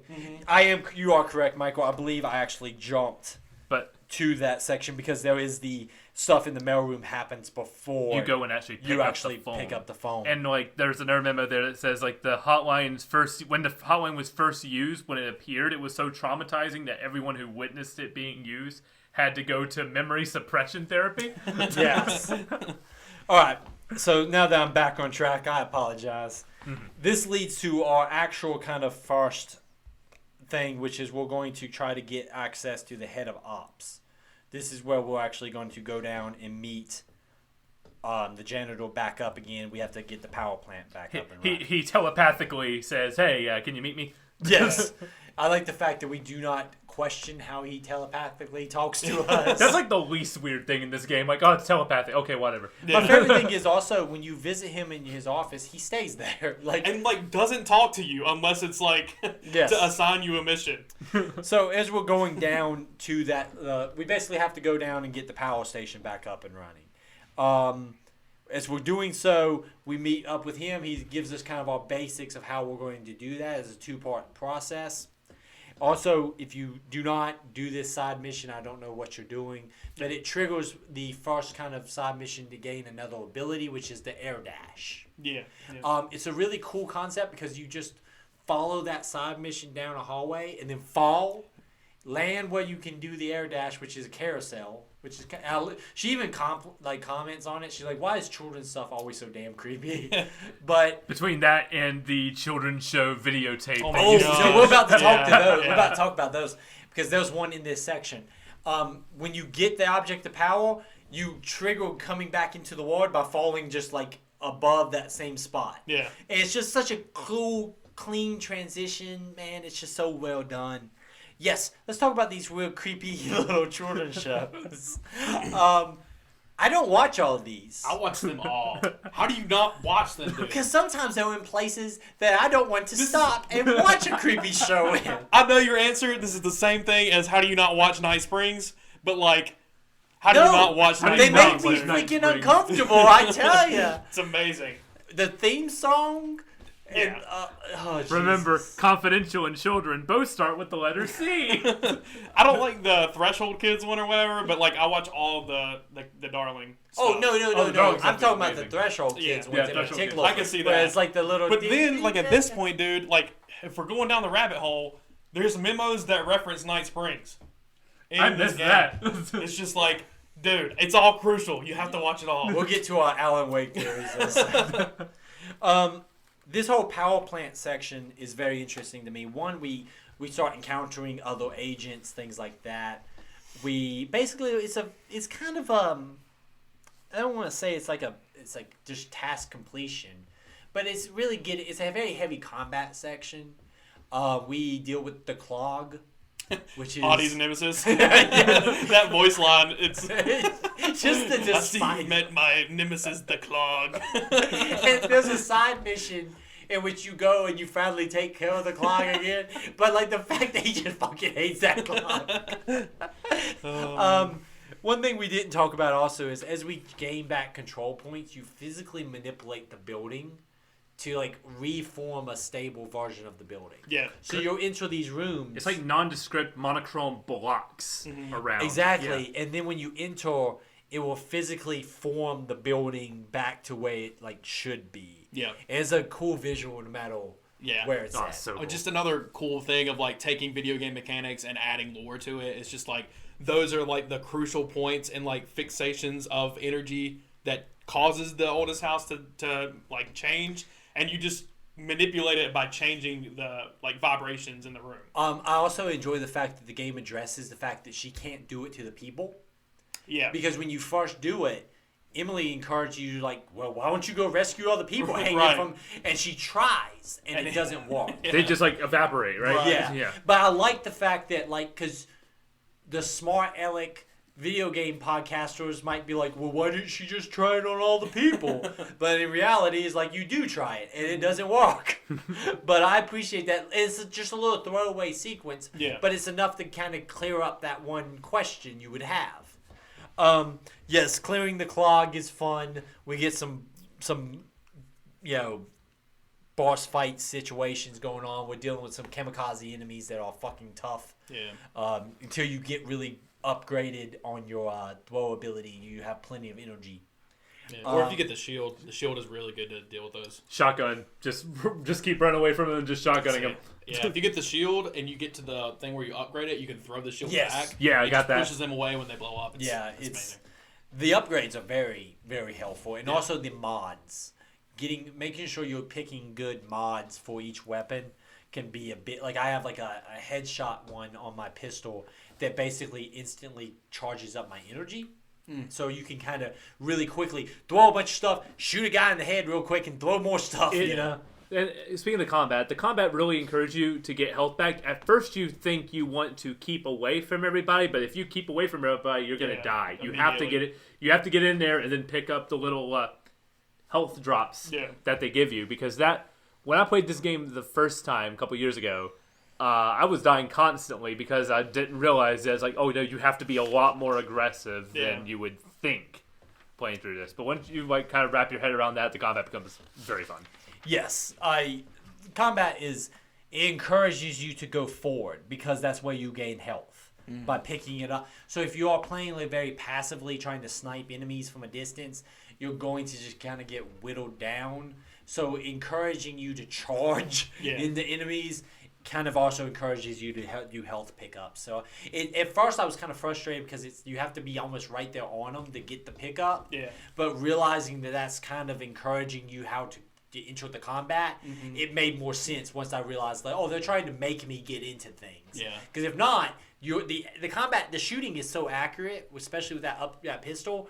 You can hit dudes from very far away. Oh, yeah. And so if you were not being encouraged to get into things, I would fall back a lot on probably shooting people from a distance. Yeah. So I'm kind of glad that they do it the way they do it. Which two guns are you guys using? Because I was using like the, for lack of a better term, the machine gun and the shotgun for a while until I got the charge beam. And then I went back to the standard pistol and then charge beam to kind of... See, I just used the pistol, I guess it's called the grip, and then the machine gun, dude. Gotcha. I use the pistol and the machine gun, but I use the charge beams on those really big guys. Like the guys with the grenade launchers and stuff. The charge beam will wipe those guys out pretty damn fast. Especially if you see them from a distance, you can kind of snipe them with One more gameplay thing. I don't like that. One more gameplay thing. Throwing those grenades back at him feels so good. Yeah. Yes. So good. I agree with you that, Nick, it feels almost like a little bit too... not as powerful enough for the amount of time it takes for you to charge it. Yeah. If that makes any sense. But I've played this whole thing like a freaking Commander Shepard biotic, like literally just it's all primarily like force stuff. Yeah, it's very hard not to want to throw stuff. I've actually gotten into let's talk about some of these side missions real quick where you gain. Some of the side missions are basically just acquiring objects of power. And one of them is the training course which is basically going to get you the ability to pick up a shield of material. You mentioned it before with the upgrade. The voiceover for that section's great because he doesn't want to do it. He's just like, why am I here doing this? Yeah, it's like, why am I being told that I have to do this? And then you get a memo. You can pick up a memo later that's like, I didn't realize that you guys were going to use that one, so I appreciate it if you didn't use that one and let me retake that.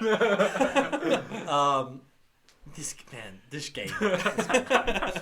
But like, what I like about it also is it's a training sequence, which is something that it fits where they give it to you, because at that point you've gained access to, you've done some shooting, you've done some air dodging, and you've done some picking up and throwing in the blocks into locations. Yeah. So it's basically like a test, like, hey, have you mastered these skills?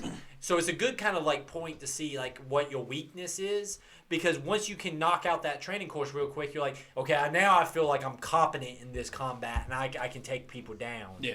And it's a safe that gives you that shield ability, and that shield ability is very, very helpful. Especially against the little bomb dudes. Yeah, I don't use it against them. I need to, because that they're like the enemy that gets me the most. Yeah. Because a lot of times they'll throw those guys in with shooting enemies. Yeah. So you're focusing on the guy with the machine gun, but then the little guy with the kamikaze guys sneak up behind you, and then off you go, boom. You know. Every time I would use the little force thing, and it would pull them to me and blow me up, and that's like, oh. Yeah, but it feels good though, because you're like, oh, you got me. Yeah. I can't just throw around the bombs. Right. The other one, let's talk about the other one real quick, because I don't know exactly when you did it, which is the I want to say it's the camera. No, it's the one that gives you the ability to hypnotize people. Well, I do not have that. I do not have that yet. Oh, okay. Well, Nice. I guess I will not. You don't have the ability to take control of enemies. Not yet.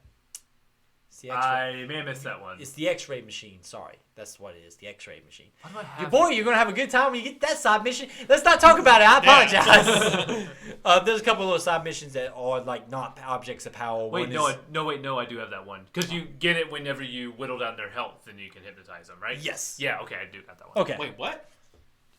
Do we go ahead and talk about have this one? I don't have this. I don't want you to spoil it. Don't spoil it I for won't me. spoil it for Yeah. you. We'll talk about it next time. Okay. I forget about that ability because usually I'm just downing them too fast. Oh no, I've been using it a lot, and it's actually very, very helpful. This is an object of power? Yes. Yeah. Okay, well, yeah, don't talk about But it. I do not want to spoil it for you, because all of those are fun sequences. yeah. So I don't want to spoil that for you. Let's just talk about the and there's a couple more. Feed some trash into a live furnace that's also been talking to a scientist for a little while, and finally deal with the clog, which is a great side mission, because he's just like, get rid of this clog is back again. Yeah. The whole pipe sequence is, like I said, it's very much heading up of combat. We're getting to kind of the lay of the land that we're having to restart the generators and things like that. It's a classic video game problem. One of the things that you kind of then fall into is you go back, you talk to Emily. You've got the lockdown's been lifted, which is one of the reasons why you had to get the piping system and all that stuff up and running. You're really kind of moving along, and she gives you kind of your next person you need to go talk to, which is Marshall. I might be skipping some small stuff here, and if I am, feel free to stop me. That's where we get the lowdown basically on Polaris, Ordinary, and that the object of power that gave whatever happened to Dylan and made the Bureau take Dylan away was like a slide projector. We haven't talked about Dylan. Let's talk about Dylan. Yeah. So the reason why this is the section here, yeah. The reason why we are here, yeah, and some of this is when you choose to talk to Emily. So kind of hard to like pin down when maybe we all did this, but we finally do open up to Emily. We talk to her about the fact that we are here because the Bureau 17 years ago took Dylan. Her and her brother were playing around, had found an object of power, didn't know about it. It was a slide projector that they found in a landfill. Yes, and it wiped out the town, correct? It opened up a door to another dimension. Yes. That allegedly, or I mean, you assume brought monstrosities or something. Yes. Just the whole, what's it called? They call it the poster, and you're looking behind the poster in the intro. Yeah. Is what you assume. Is assumed that she saw that those terrifying things behind the veil of reality. Yeah. This is also where she acquired Polaris. This is where Polaris kind of helped her and Dylan get out of that. and has been with her ever since. She escaped. Dylan did not. And this is where we learned that Dylan was actually he wasn't just captured, but he was being kind of trained to one day be the next director of the Bureau. But that didn't fall through somehow. Yeah, she doesn't exactly clarify that quite yet. We don't We're know going to that get that quite in yet. a second. Yeah. This is also when I think Jessie starts to be more like kind of coming into her role. Up to this point, you're kind of just a person being directed at problems. Now Jessie's kind of getting the lay of the land, so she's also kind of taking charge of things more. Mm-hmm. You see the slow progression of her kind of coming to terms. You said a line, Nick, or Michael, you might have said it, where she says, it feels like this is a place I should be. Mm-hmm. Like she's starting to feel home in this weird, crazy, off-putting place. Because you think about, she's been dealing with Polaris and things like that for so long, she's kind of accustomed to this weirdness, you know? Marshall becomes our next person we need to get a hold of. Marshall has kind of led a team of kind of the elite troops to go get access to where they manufacture the HRA suits. They're basically what's keeping people from becoming his. Oddly enough, it's stated Jessie does not have one. Right. No one can tell why Jessie does not have one and is not being affected by this. Emily even runs some tests on you to try to figure it out. I feel like it's worth noting before, Audie does mention that he helped you lift the lockdown, so now you owe him. I don't know if it's a throwaway line, but it seems pretty potable. Dude seems like he's got some plans. Well, he also always refers to himself like he's the boss. Right. He always refers to as like, I'm glad you work for me now. it's like I'm the you're director. filling the role of the custodian. But no.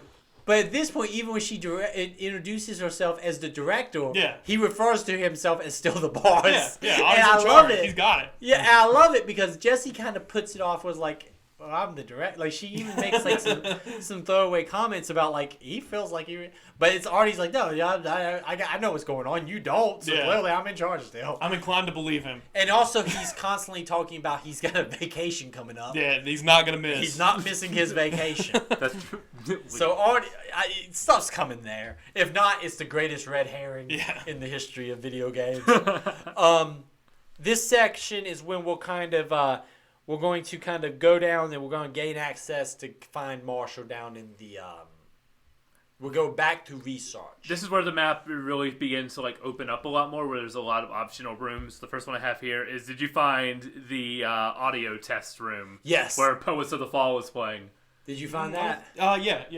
You go in there and you cue it. It's just a seat in front of a wall. With a a questionnaire of, how does this song make you feel? Out, banana, or orange? Yeah, Circle one. So crazy. Dude, this is where, Nick, that I got the access of this power. The object of power is an X-ray machine. Gotcha. I'm not going to go into what it is, but it's in this section, I believe. Michael, correct me if I'm wrong. I think that's right. Yeah. There's just a ton of great stuff here. We also getting more of the videos him kind of falling apart. Yeah. Like there's a really well acted one. He's actually a pretty good actor. That dude like nails it. Like, well, there's a he's very eccentric, but also like, you see this fall of this like professional man through work tapes. Well, like one of my favorite things is when he's obviously been drinking. Yeah. But he's like, if you don't have one, don't worry, it's gonna be quick. It'll be quick. But he makes that line, but then he backs off of it. He snaps back out. Because at first it's like, this guy's kind of an evil asshole. But then he's like, we're making more. Yeah. Apparently through some people, they protested wearing the devices at all. Where he talked about the guy from the mailroom. Yeah. Our first boss that we Flying fought. dude.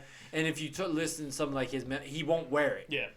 Wonder how that sounds in 2022. Pretty weird. Funny, that would never happen. Funny, yeah. No one would ever not wear something that might protect them.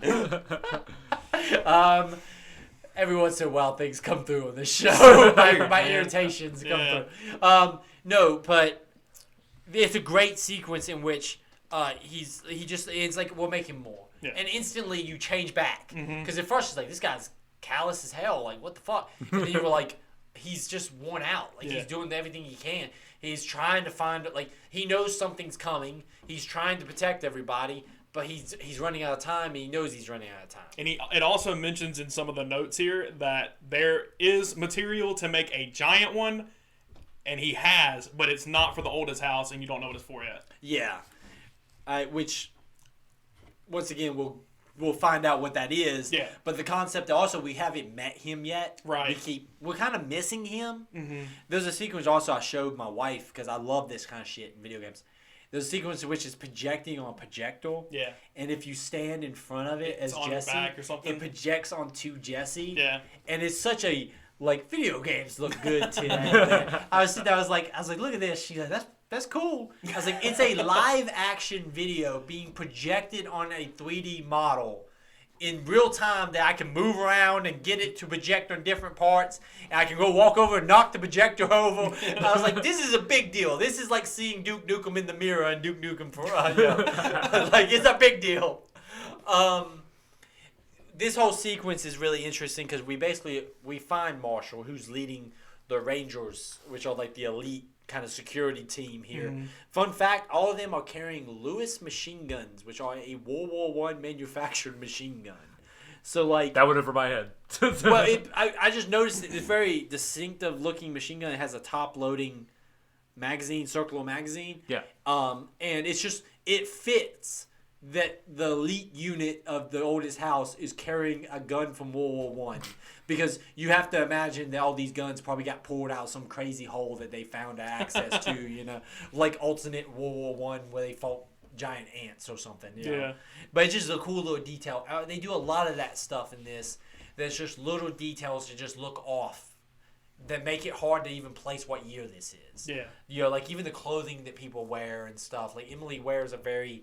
like an older version of clothing. The hairstyles. The hairstyles are very like 60s. She's wearing like a bomber jacket too. Yeah. type thing. Yeah, it's very... Yeah, oh yeah, Marshall is. Yeah, Marshall. But, yeah. well, she's wearing, a bomber jacket. And instantly, what I like about it is she's very much in charge of things. She's kind of like the get-done person on the team, basically. She's the one who, like, when things went bad, got herself a squad and went to go get the access to this manufacturing She's like, we're going to make more HRAs because they're the thing that works. Yeah. She basically won't tell you anything until we get this problem solved, which is a very video game thing. Yeah. Jesse takes... I like that Jesse doesn't, like, go off the handle about that. She's like, yeah, you're right. We have bigger problems to deal with now. As the director of the, Bureau of Control. As the director, I realized, let's solve this problem, then we'll talk Dylan. But we're not long... She's like, makes it very clear that she's not going to forget Dylan. Right. Go off. There's a cool puzzle sequence here. Did anybody have issues with this puzzle? It's a little bit... it's one of those things that once you grasp it, boy, does it just instantly click. Yeah. I mean, I had to write stuff down, but, Yeah, I had to do some...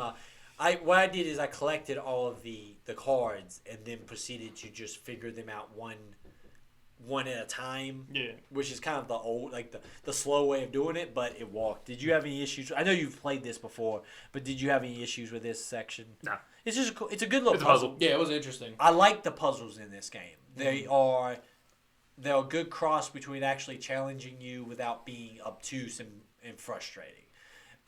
They're not like Resident Evil puzzles where you like stick the chess pieces in the board. Yeah. It's they fit. It makes sense and they're interesting. I like the puzzles in this game. It's worth noting I did play this 2 years ago, but I forgot a lot of this stuff Yeah. because it was as like we were saying, like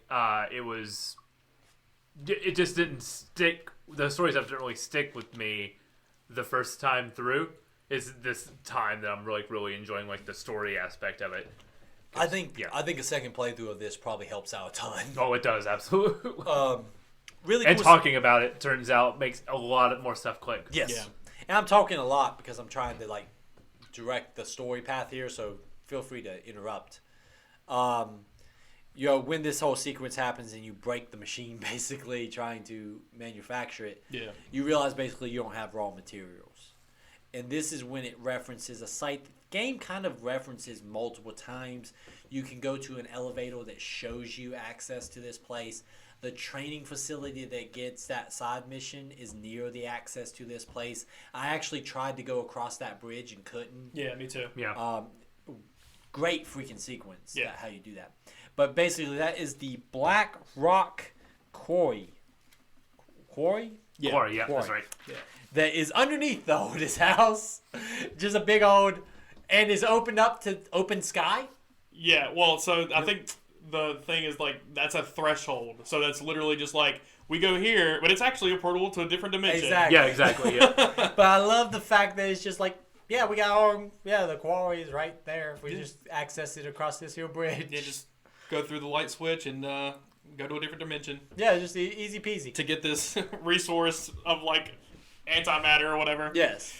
So as we go to that, Marshall's going to regroup back with our team, basically. We're assembling our team at this point, with Emily. We've also run into one gentleman that we're about to run into again. What's the name of that guy who was down in The engineer dude. The I engineer. think That's like that actually kid. Ari. Yeah. Yeah, I think so too. Yeah, sometimes you I forget his name. you meet these people so quickly, and the conversations are so directed that sometimes you don't really get to memorize names and things like that. What's going on here? Things are bad. Okay, bye. Yeah. But we're going to go to the quarry, and we're going to gain access to some of this black rock, which the game do memos, and we're going to get a lot more memos.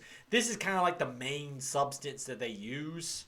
It's somehow linked to the astral plane. Without spoiling a particular side quest, did you guys get any information about the astronauts that go and visit the astral plane? The astronauts. Yeah, a little bit. Okay, you're going to see that in that side mission a lot. Okay. But the concept that they send people to the astral plane, so like people have visited that same location that you go to, but they all see basically the same thing you see. Yeah. My question is, do other people have conversations with the board other than the director? Because I know the directors talk to him. Do you think anybody else talks to him, or is that just a director thing? I think that's just the director. If you told me that, I would believe it. Yeah, I don't know. Yeah, There's I'm not nothing either. that states so far. Like a typical employee is not going to talk to like the board of directors Right. only. Yeah. Yeah, I guess that makes sense. But I just think it's interesting that they do send other people there. Yeah. There's a sequence we missed, which they brought something back from the astral The little, plane. yeah, thank you. And my favorite part about that is there's a sequence where we have to navigate past it. But they've stuck it in a room to study it. And my favorite thing is when Jesse opens up and it's this lightning-filled room and this weird obtuse thing is It's going like on. destroying everything in the room. And she just goes, Why "Why did did they they do do this?" Like there's so many things that the bureau does. That's just because we can. Yeah. Why do we do this? Because we can. We can bring it back. Why didn't we? Why would we not? Well, I think that was like a parasite thing in one of the memos that like they didn't mean to bring it back and they probably should have gotten rid of it, but why don't we just run some tests? My favorite thing is also they set up little cardboard boards to make it look like that. And it just destroys all of them. But the concept, they're like, we made the environment to fit the astral plane. And they're just cardboard. I love this game so much.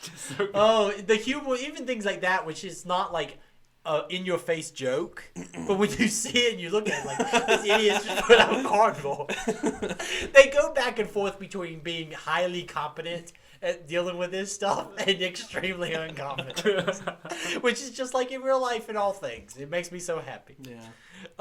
Somebody's making commentary on video game studios when they're making this. So like, it's like the QA department in here. Are they just sticking up these cardboards? No, but I forgot all about mentioning that. That's a great little puzzle / boss, I guess you could call it. Yeah. The mission to the quarry leads us back through the hotel.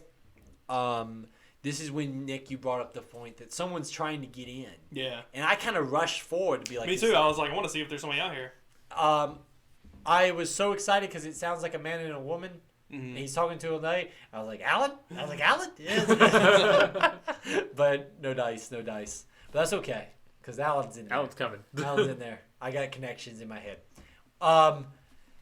Great little sequence. You just kind of redo the same process you did before, basically.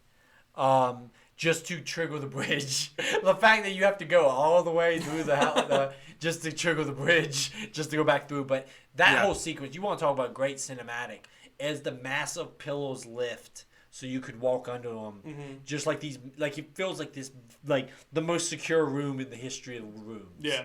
Because I was got these massive pillows and this endless chasm and then more massive pillows. Like you can just tell this is not a place the average person gets into. And like the way the like bridges, when the bridge connects and you're like in the room with all the bridges, you're like, oh, this is like all the points that like you have to cross this bridge in the oldest house. Yeah. It's like going to Blackreach for the first time in Skyrim. Where it's like, oh, it's all connected through this one area. That's really cool.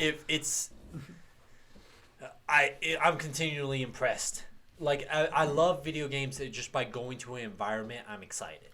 Like, so many games try to excite you by set pieces or by combat sequences. This game's ward can be exciting. Go ahead, Michael. You were about to say something. No. Okay. As we go into the quarry, there's a bunch of fun stuff in there. Like, I work in manufacturing, so there's a lot of like guys that remind me of people like I work with just bitching about not having equipment. Like, they won't send us enough blades. How am I supposed to cut this stuff? I ain't got any blades. But it's just the fact that these are mundane problems in this insane ward. It's like, dude, you're in another dimension. And some dude's being like, you know what? I can't run this forklift, man. I ain't got no propane. But I just really thoroughly enjoy these things.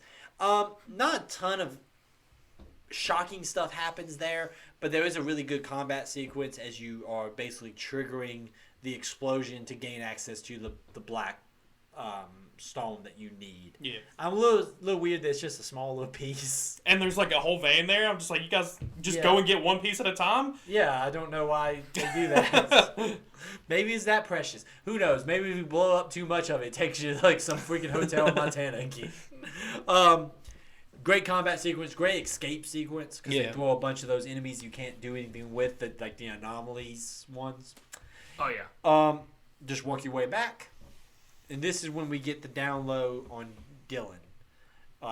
If you don't know, Michael does the dividing up of these games most of the time. Good dividing up point. I was like, Michael, good job. I just find a long play, go to the halfway point, and go, what's the mission that ends here? Okay. No, you're a genius that made the conscious decision. Yes. To Why should we give some YouTube credit when we can take it for ourselves? No, but this is when we get the download from Marshall. Really, kind of what Dylan's thing is. We have already heard that Dylan was being groomed to be the next director. He had a lot of potential. He had access to a lot of the powers that Jesse has. One thing also I did not mention, Jesse's the only one who can use control points to travel through. Right, I think they actually mentioned this section here was I asked Emily about it, and she's like losing her mind, like, wait a minute, you can fast travel? What does that even mean? I never knew anybody who could teleport. And she like... You can ask her that ahead of time, too. Okay. Okay. Yeah, and so go ahead, though. Yeah. Go ahead. Just like... Her like losing her mind at that is kind of adorable because she's like, oh my god, and she's like jumping up and down like. Oh, well, it's I got to run test on you. She's like, I wrote it now. You just disproved my 5-page paper on this, and I'm excited about it. Yeah, the fact that she's. But that's one of my favorite things about this game is like. Obviously, Jesse has special abilities, but because this world is so weird. No one's like freaked out about her having special abilities because this is a world of people who have weird abilities. Right. So it's like, okay, of course. Yeah, there's also the hiss. People take things so easily, and because the game establishes this is just a weird place, it doesn't feel off-putting. In other games, if someone was just to say, oh, we're calling it the hiss, okay. Like, you would be like, that's bad writing. In this, it's like, no, these people deal with this stuff all the time. They're called walkers. We're not going to say the word zombies. Exactly. It doesn't come across lame. It comes across like, okay, I guess that makes sense. They made a weird hissing noise. I guess we're going to call them the hiss. Yeah. File it away. Someone go put it in the database as potential problems as his. So, did you put it in the Excel document? Go put it in the Excel document. But this is when we find out that Dylan did not handle his abilities very well. Dylan went a little bit off the rails, and they had to imprison Dylan. Yeah. And we get one of the cool fast, the forward flashes, which we find out from the fact that Jesse references it. These are things Jesse's seeing, because at first I had a hard time realizing. Are these things that we as a player are just seeing as teases for the next game section? But then Jesse at one point references the fact that she's continuing seeing the Blackstone quarry. Yeah. And so, like, we learn that these are also things Jesse sees. And this is where we also learn that, like, Polaris is kind of shared between Jesse and Dylan. They say, she says we share a bond, meaning, like, Polaris here, which is why when we see... the last shot that we see is Dylan's cell with Jesse written on the wall too. In blood. Looks like blood. It's in blood. So that's our stopping point. Hell of a stopping point. Yeah. They might as well put a song and credits at this like they did in Alan Wake. I'm surprised they did I not. kind of miss the credits. Yeah. I love the credits. I wish every time I boot it up again, it gives me a recap and then does the theme song intro again, and then we're back in. That'd be yeah, let's go. God, I hope Alan Wake 2 has a little skip intro icon in the corner that you won't click. Right. God, I hope Alan Wake 2 has chapter credits. I'm sure they will. I hope they do. I feel like that's pretty. Stay tuned for season 4, where we're gonna all pre-order Alan Wake and play that day one. We will. Yeah. We'll It be looks the good, only, man. We'll be the only 3 guys standing in line. They're we don't do midnight releases anymore. No, just give us the Alan Wake 2. No one gets hurt. Oh, it's downloading at home. I'm just here to support Alan Wake. Yeah, I know it's downloaded. Yeah, it's pre-downloaded right now. Nobody buys physical games anymore. I just gotta chill somewhere until midnight. With my Poets of the Fall T-shirt. I like the fact that we like that band just because of the fact that they're in Remedy games. I feel like that's half their fan base. I would not doubt it. Oh, dude, if you go type that band name into YouTube, it's just that one song from Alan Wake, and people are like, Alan Wake's great. It's like any song from the Burnout soundtrack. It's I remember Burnout. Yeah. Here's the point where we're getting mindless speculation. Peyruis is Dylan. Because I'm trained not to trust voices in your head. I'm convinced Peyruis is Dylan. I don't know. I don't think I agree. Really? Yeah. Dylan is. I don't know why, but I feel like they said something about Peyruis being something that came behind the poster, from that dimension. So I will say that I think that Audie is acquainted with Peyruis in some way. I think Audie actually runs the show. Or he is connected to the board. Possibly. Because I question whether the director is actually in charge. And I also you brought up something I did not pick up on, is that other person who visited the phone. Yeah, was a custodian. I would like to know who that is. Because also, I know Audie's supposed to be the janitor, so you're oh, he's cleaning up. They're going to let the janitor get access to the interdimensional phone that talks to the board? Yeah. Because that also means he has to go through the hotel. So the janitor gets to go through the interdimensional gate? Oh, no, they put field agents through the little thingy, too, so... I feel like that means Audie got some extra clearance now, don't he? That's true, yeah. I don't know. How does this connect, Eric, to Alan Wake? Okay. That's what I want to know. You sent a photo of a picture on the wall. Yep, in Audie's office. Which is the lake house from... which looks like the lake house. It looks like Dr. Hartman's little retreat. Yeah. Yes, it looks like the Dr. Hartman's retreat. Yeah. So here's my theory.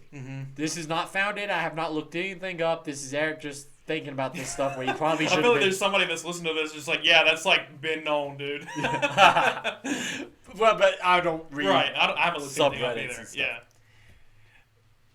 You got to know one of these locations, these interdimensional crossroads, right? To find it, you have to know to look for it. They were going to the lake house. They knew to look for the lake house.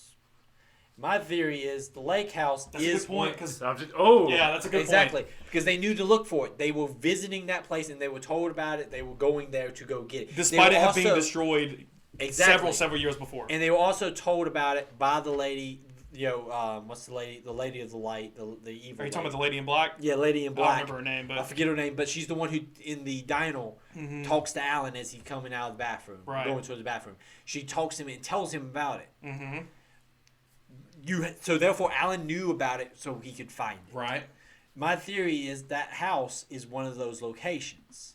So if Alan was to stumble into one of those locations, like the hotel that has multiple doors that lead to multiple places, who says that house, that lake house, didn't have the similar thing? And one of those locations was the same place that the original author fell into and got lost into, which is all the black and the war between the light and the black, all the events of Alan Wake. My belief is that house is one of those centralized locations that kind of branches off into multiple places. My biggest thing that hinges on that is the fact that Alan and his wife knew about it, went to a place that had already been destroyed. Makes sense. So, like, it falls into the same logic of having to know about a place to find it. It explains how Alan and his wife could have fallen into the nightmare kind of realm that they end up in. Mm-hmm. And it also leads into where Alan could connect to the Bureau, because the Bureau has access to places that can gain access to those kind of places. Mm-hmm. Who knows if behind one of those doors isn't that damn lake house? Could be. Could be. This is my theory. I do not know. But I'm sure there's like YouTube videos already explaining Exactly, this. yeah. We know But that we know I being am the coming- same universe that everything that happened in Bright Falls was like an altered world event. It had to be at Has that to point. be that. Yeah. At the Yes. very least, yeah. I Maybe would like the to- typewriter is an object of power. Maybe. Why wouldn't it be? Why? Yeah. Why wouldn't it be? Because Yeah. it can manifest things in the. It sounds like something. Hey, if you type something on the typewriter, it comes true. Well, they talk about if you read the case files on the objects of power, they are Themselves, events that happen that leads to the discovery of the object of power. Yeah. That carousel was found, that safe was found, that floppy disk was found. So who knows if Alan Wake's connection to the Bureau is that typewriter is that object of power that the Bureau it becomes aware of and has to go acquire. And Yeah. isn't the dark dimension that he was trapped in for the DLC be like his version of like the astral plane or like another dimension at least? Or Well, and could Dark Alan, he deals with his like broken subconscious, Yeah. right, in that plane. Could that be is the board some kind of like reflection on the Bureau? Or- Could Dark Alan be a reflection on Alan? or maybe what if it's not Hartman's place that is the place of power? What if it's the lake itself? Could be. Yeah. What because happens if that's the everything lake around is... the background in that photo. Well, yeah, because the only reason why I thought the lake house was it because the fact the lake house had been destroyed. But then that when does make Alan sense, gets yeah. there, it's not. And the only reason I put the Because they were belief- specifically going they there were for a vacation. particularly looking for Gotcha. it, so other people not looking for it wouldn't find it. Because remember, when Alan has the experiences of the lake house, he escapes, he crashes the car and all that stuff, and the cops catch him. The cops are like, that house has been destroyed since 6 or 10 years. yeah, I it's can't like remember. One 10 of the years two. ago. So the concept that they're not looking for it, so therefore they don't ever find the house. Right. And there's also times in Alan Wake in which you go back to the house is when Alan is directly looking for the house. So when he goes back to it, it's there. Yeah. That's my connection. Like I said, I don't know. I'm we'll gonna see. agree with you wholeheartedly, even though I have no background information. But I'm gonna say that the destruction of the lake house is directly from the Bureau of Control, because there's lots of memos that they do these very it's ambiguous enough to people have to doubt it for it to actually make sense to be a cover-up. And that stuff like Night Springs and there was another show, I think it was called America Tonight or something like that they mentioned in the thing, but I've not heard of, is like actual government psyops to sow discord, to either bring objects of power into existence because they only exist if enough people believe them, or to cover up other stuff to show enough discord. So what happens if Alan Wake 2 is Alan coming out of the lake at the end of the DLC, and the Bureau is there? I'll lose my Should we just go ahead and say that Here's a it's surprise. Okay, yeah. So we promised you, listeners, that we were going to do a two-parter. We were going to do chapters 1 through 5 and then finish this game. But then we started playing the game. And we said, screw this, we're going to play the DLC too. So congratulations, it's now a three-parter. Starting this season hot with lies. That's right. So we are playing up through the end of Baseline Control next episode. We'll play up through the end of Baseline Control, and then the following episode will be the two DLCs, which I believe are called Alan and It's AWE, so Alter World Event, and the Foundation. The Foundation. yes, yep. The Play Foundation first. Yes, I don't know because I have the Ultimate Edition. They are in there. Yeah. But I don't have access to them. I think Foundation will open up to you at the end of the game because it is a direct continuation of the events of the game. Well, then I don't know if AWE will follow. If you see something called, I don't know, I haven't done the research. If an event called AWE appears, do not touch it. So do Foundation first, 100%. Yeah. Okay. And then AWE. But do not touch, if either appear, do not touch either until after you finish the game. If AWE appears, though, boys. Don't touch it. Don't touch it. You're just going to get a screenshot sent to you at 2 o'clock in the morning of my controller and about to hit A. Accept track mission. Alan, I'm coming, brother. God, man, this is a great video game. Oh, yeah. I am so happy that we saved this game. Me too. To talk about and do as a season opener, to play together. Because you have, Michael, you've finished the main baseline, but you have not played the DLCs. I've not played any of the DLCs. And like I said, Alan Wake was the first game we ever did for this show. So if you've not had a chance to listen to it, you should go back. Those are fun episodes. And then we started season 2 with the Alan Wake DLC, which are also fun episodes. So the fact that we have a connection to this universe and the excitement level of like you sending a photo being like freaking that I know what that is. And like the conspiracy theorists, I was sitting at work, I was on lunch, and I was just like thinking about this dumb game, not dumb game, but thinking about this game and like trying to put 2 and 2 together. I was like, okay, the Bureau exists. They would have to know about the Bright Falls incident. There's got to be a memo somewhere if somebody got dispatched. You know, who was dispatched? Maybe it was that asshole cop. Maybe it was. Who knows? Who knows? Well, also, who else got out of the Bright Falls incident? Remember, the waitress Still affected. is the lady. She's now holding the lantern at the end of the DLC also, I believe. So if she's still affected, are they aware of her? I imagine the Bureau would like to talk to her. Is she in those cells? Like, these are the things. Gears are starting to like. These are the. You know I'm gonna check every cell. Oh, absolutely. Well, because prepare yourself for the second half of this game. Things get wild. This is not. You've seen nothing yet. I'm like, it's tempting to just go home and play the rest of it. I'm going to play at least a couple of missions this week. Because you can knock out a mission very quickly. Yeah. It's pretty much a one sitting for a mission. One thing I like about the PS5, it'll tell you exactly how long. It's like, next mission, about 75 minutes. You're like, wow. Okay, cool. That's a cool feature. I wish the Xbox had that. I like that It helps, especially if you're somebody who's trying to plan your sessions. We're all busy people. Yeah. It's nice to be able to be like, I'm in for 45 minutes. I can do 45 minutes. Yeah. Because I don't want to stop mid-mission. I do want to mention a couple things real quick that we didn't talk about. One... we didn't make a reference to it, but the previous director, Trench, and Dr. Darling, there was a falling out that happened. Yeah, and they were very tight before. Yeah. And then, like, whenever he introduced, like, the HRAs, that's when, like kind of the rift happened, and we don't know exactly what happened there. The other thing I want to end on is a direct quote from Trench that'll lead us into the second half of this game. In one of the phone calls you do, he says, "The board advises you, but they want things in return."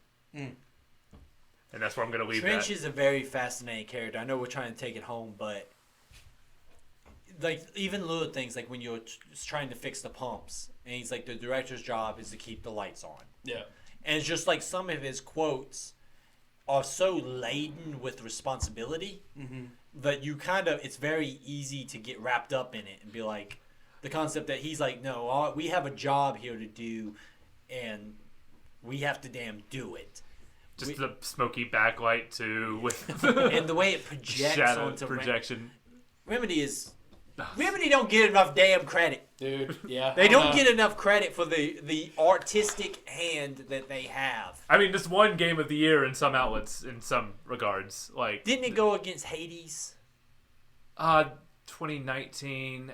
What did it go against in 20? I'm trying to I'm remember. not sure. What I think the Game of the Year 2019. Hades might have been 2020. Hades like was in 1.0. 2020. I'm curious. This one IGN's Game of the Year. Yeah. I know that. For once, I agree. It's been a damn good. Unless it falls apart in the second half.